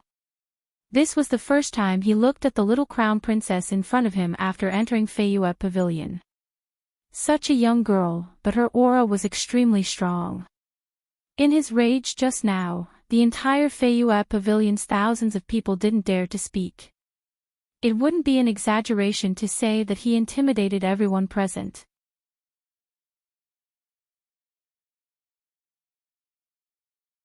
Chapter 3685. Bai Xing's face showed a trace of puzzlement and even a hint of hesitation. You just said you have a way. Yes. Arbor threw him a cold look with an expressionless face. From the moment the old man appeared until now, he had been standing on the opposite side of her. He didn't care about right or wrong, he just wanted to go against her and save Shawnee Su. This made her impression of old Master Lin drop to the bottom for a moment. Shawnee Su was of no help to Lien's mother at all, but he didn't listen to a word from others. What a stubborn old man. If you don't believe me, ask her to make pills on the spot. Arbor said coldly, just ask her to make a god-level pill and see if she can make it. The third city lord turned his head angrily but was swept back a few steps by Chio's tail. Don't you slander me. What you mean is that my city of shadows colluded with Tianyun. Ha! The third city lord sneered, everyone knows that. My city of shadows transcends the 3 states and has never fought for fame and fortune. We have always lived our own idle lives. Why should we work for Tianyun? Shut up. The little crown princess turned her head and shouted angrily. Don't you understand human language? It's her who wants to put the shit on her head. How much do you know about this disciple? How much do you know? The third city lord's old face tightened. For a moment, he couldn't answer her question and looked embarrassed. Arbor waved his little hand and threw more than a dozen herbs in front of Shawnee Su. Make it on the spot. If you can make it within an hour, I will spare your dog life. Shawnee Su struggled to move her body. At this time, she had a broken arm and a flower on her head. Her whole body was covered in blood and she looked quite miserable. Her eyes were full of hatred as she stared at the little crown princess in front of her. If her eyes could kill, she would probably swallow her into her stomach and chew her into pieces. Are you kidding me? Third city lord couldn't help but complain for his disciple. There are so many medicinal herbs here, what kind of god-level medicinal pills do you want her to make? And it needs to be completed within 2 hours. As everyone knew, witch alchemists didn't have to spend a lot of time and effort to refine a pill. Some of them even worked their hearts out. What? You don't even understand medicinal herbs? Arbor smirked and pointed at the coiled medicinal herb in front of Shawnee Su. What is this? Do you know him? Shawnee Su covered her bleeding broken arm and glared at Arbor with anger in her eyes. She screamed, you vicious woman, what do you want to do this time? Hemostasis pill. Arbor tilted his little head at her, his eyes coldly falling on her. A divine tier hemostasis pill. You've never concocted one before, divine grade alchemist. She glanced at her mockingly. Shawnee Su was stunned. Her eyes shrunk as she looked at the materials on the ground. Qiao Mu had tossed those materials on the ground like trash since they were small. There were grass, flowers, leaves, roots and even soil. It was a mess. She looked at it and felt that it was extremely messy. A divine-grade alchemist can't even differentiate the medicinal herbs used to make a divine-tier hemostasis pill. Arbor sneered and shook her head. This is really an eye-opener.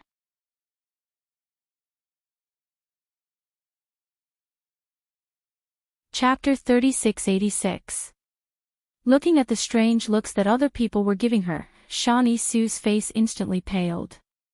She knew that at this time, she had to show some persuasiveness. Otherwise, other people would think that she was a fraud through and through. What do you know? Shawnee Sue bit her lips hard, her eyes spitting fire. I never make low-level Dan like blood-stopping Dan. Low-level. Arbor crooked her finger at her. Look. Look clearly. She raised her little hand, and everyone felt a flash of light in front of their eyes. When they looked again, they saw a transparent glass cauldron floating above her little hand. The cauldron was completely surrounded by a glass-colored flame. This glass-colored cauldron fire looked very pure and beautiful. When it came out, all the fire attribute Shouja felt their bodies tighten. This was the suppressive power of the glass cauldron fire. This meant that this cauldron fire probably had more than 90% of its power, and was comparable to holy fire. Arbor casually sucked, and the medicinal herbs that had been scattered on the ground jumped up, and obediently arranged themselves in the air in front of her. The little girl casually took a medicinal herb and threw it in. In less than a second, it was swallowed by the cauldron fire, and turned into a medicinal liquid that flowed down. Then her movements were so fast that people were dazzled. In a flash, she had roasted all the medicinal herbs into liquid. She drew several seals on the cauldron with one hand. She murmured to herself, I found that when making Dan, seal masters can add purification seals to increase the quality of the medicinal liquid. In the past, I could only make purple vein Dan. Now, I can often make black vein Dan. Top-grade black vein Dan. Shawnee Sue's face showed a twisted expression. What are you bragging about? However, before she could finish her sentence, the medicinal liquid in the other person's hands had already begun to condense into a pill. Impossible. Shawnee Sue shook her head, holding the broken part of her arm. She shook her head and shouted, Impossible. How is this possible? What Dan-forming speed was this fast? Was this the Dan-making speed of a ghost? An ordinary person would need half a day to refine the most common medicinal pill, let alone a divine-grade medicinal pill, okay? Usually, when Shawnee Sue followed the prescription given by others to refine the god-level medicinal pill, he could complete it within a day. However, there were prerequisites. The premise was that someone else had already helped her classify the medicinal herbs and purify the medicinal liquids in order. She only needed to combine them and use the cauldron fire to condense the elixir. Would a divine-grade alchemist like her still need to do those most basic tasks? However, if she were to do the basic work, from the beginning of refining the medicinal liquid to the end of condensing the pill, it would only take a day. Not to mention one day, he didn't even know if he could complete it in 3 days. Moreover, how could there be no mistakes in this process? It was as if he didn't even need to use his eyes to distinguish between them. This meant that the little crown princess was very familiar with the mutual promotion and suppression of medicinal properties. She did not need to distinguish them at all. Shawnee Sue looked at this crown prince consort who made people feel surprised with her gaze in horror. No, it can't be, it's impossible. There was no divine-grade alchemist who was younger than her in this world. I am the most famous divine-grade alchemist in the 3 continents. Shawnee Sue screamed with a twisted expression. Her eyes were fixed on the small glazed cauldron in Arbor's hand.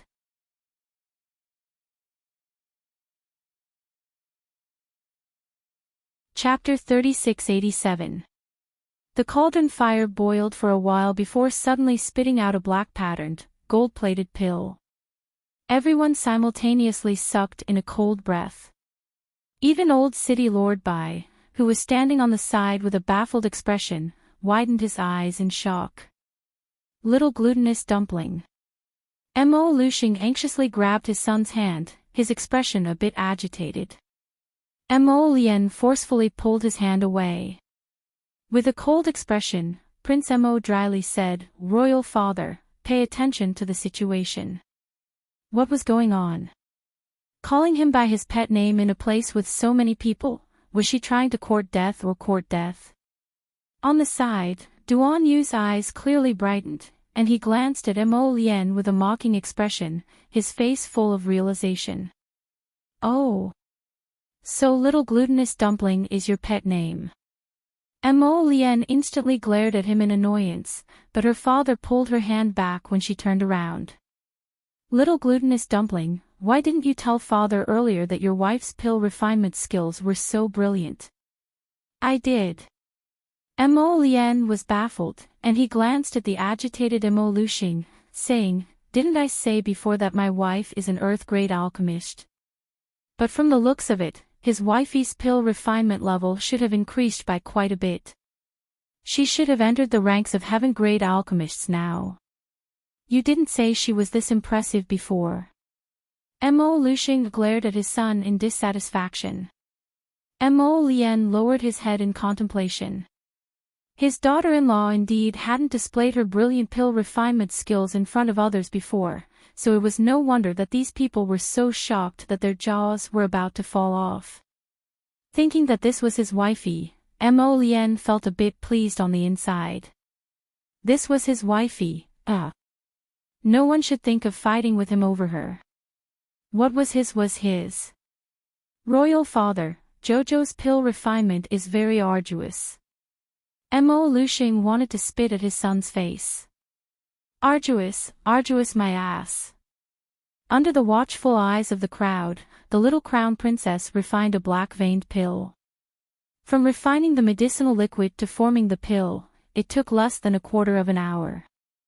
Was this considered hard work? Arbor reached out and grabbed the black-patterned gold-plated medicinal pill that jumped out and jumped into her palm. She turned to look at one of the two young men behind the third city lord. The two of them had been subdued by the purple forest guards at the start of the fight, and they were currently being held captive by several purple forest guards. They struggled with all their might and glared angrily at him. Xiao Mu gazed at them coldly. Her gaze was so frigid that it was as if she was looking at two corpses. However, it frightened the two youths who were struggling non-stop into immediately stopping their movements, and they couldn't stop trembling all over. Arbor waved his hand. The two purple forest guards understood and escorted one of the young men forward. Under Arbor's signal, one of the purple forest guards pulled out a dagger from his waist and viciously pinched the young man's arm, leaving behind a gaping wound. The young man's face turned pale with fright, and his body couldn't help but sway a bit. But very quickly, a black-patterned hemostatic pill was flicked into his mouth. Everyone instantly saw the bull-sized wound on the young man's arm heal at a speed visible to the naked eye. The bleeding immediately stopped. In a mere half a minute, the wound had disappeared without a trace. If it weren't for the 1 or 2 drops of blood dripping down the arm, everyone would have thought that their eyes were playing tricks on them. Heavens! Was this the effect of a god-tier hemostatic pill? The speed at which it stopped bleeding was probably heaven-defying. Everyone's thoughts suddenly became active, and they looked eagerly at the little crown princess.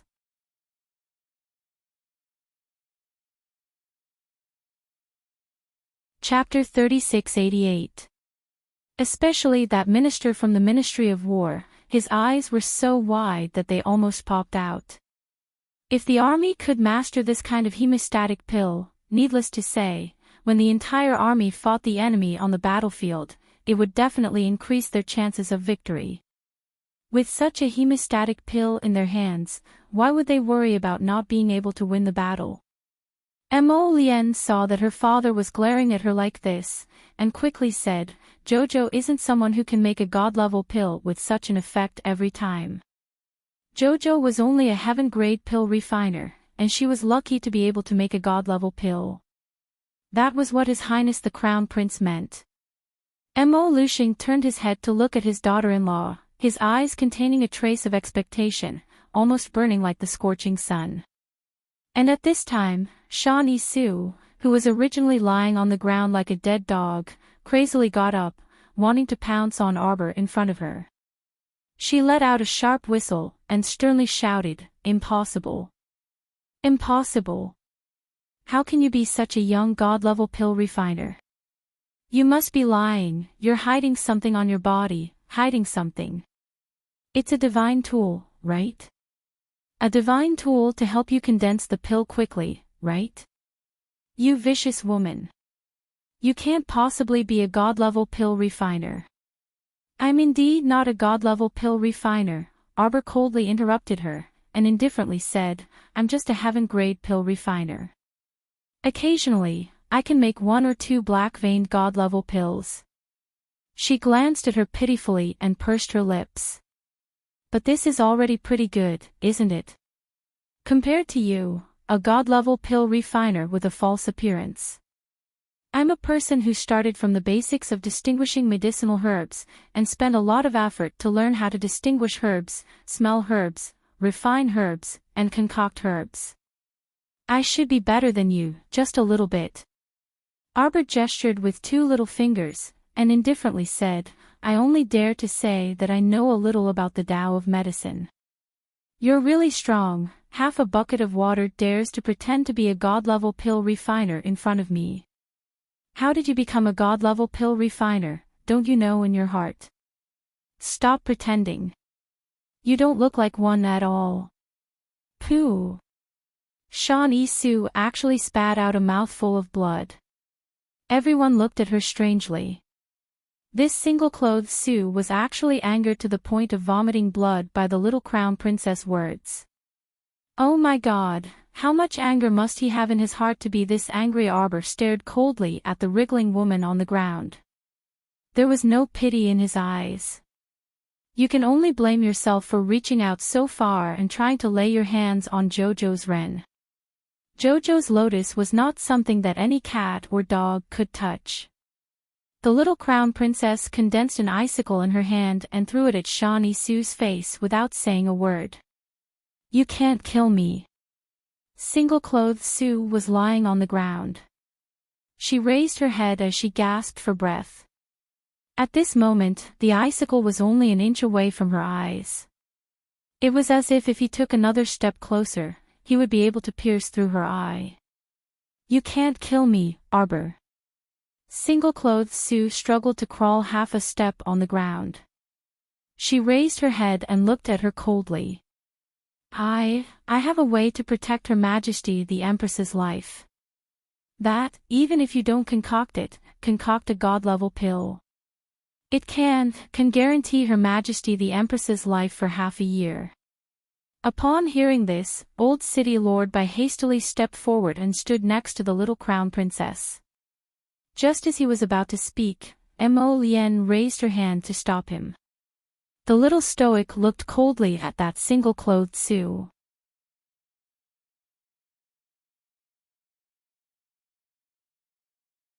Chapter 3689. The little stoic stared at her for a good while before curling her lips at her with an odd expression. Have you heard of the longevity fruit? Sand-clothed Su's eyes abruptly widened as she stared fixedly at the icicle in the little crown princess's hand. It instantly expanded and pierced through her forehead with a whoosh. That icicle pierced through her forehead with a crisp ding, directly ejecting a black crystal the size of a fingernail from the back of her head. Sand-clothed Su tried her best to widen her eyes and stared fixedly at Arbor before collapsing to the ground with a bang. Perhaps she didn't understand what was going on even until her death. How could the little crown princess really dare to do such a vicious thing to her? The entire venue was silent. Everyone stared dazedly at the collapsed sand-clothed Su before simultaneously shifting their gazes to the black crystal on the ground. Earlier, the Crown Princess seemed to have said that the people of Heavenly Fate all had something like a black crystal in their heads. Was it this thing? What was the difference between this and a corpse puppet core? Everyone curiously sized up the fingernail-sized black crystal on the ground and furtively peeked at the expressionless little Crown Princess. Everyone has seen it, right? Hui Feng squatted down and picked up the tiny black crystal on the ground, placing it in front of everyone as he said aloofly, "This is enough to prove that this divine rank alchemist publicly acknowledged in the 3 provinces is actually a member of Heavenly Fate." Heavenly Fate. They have now become everyone's public enemy in the 3 provinces.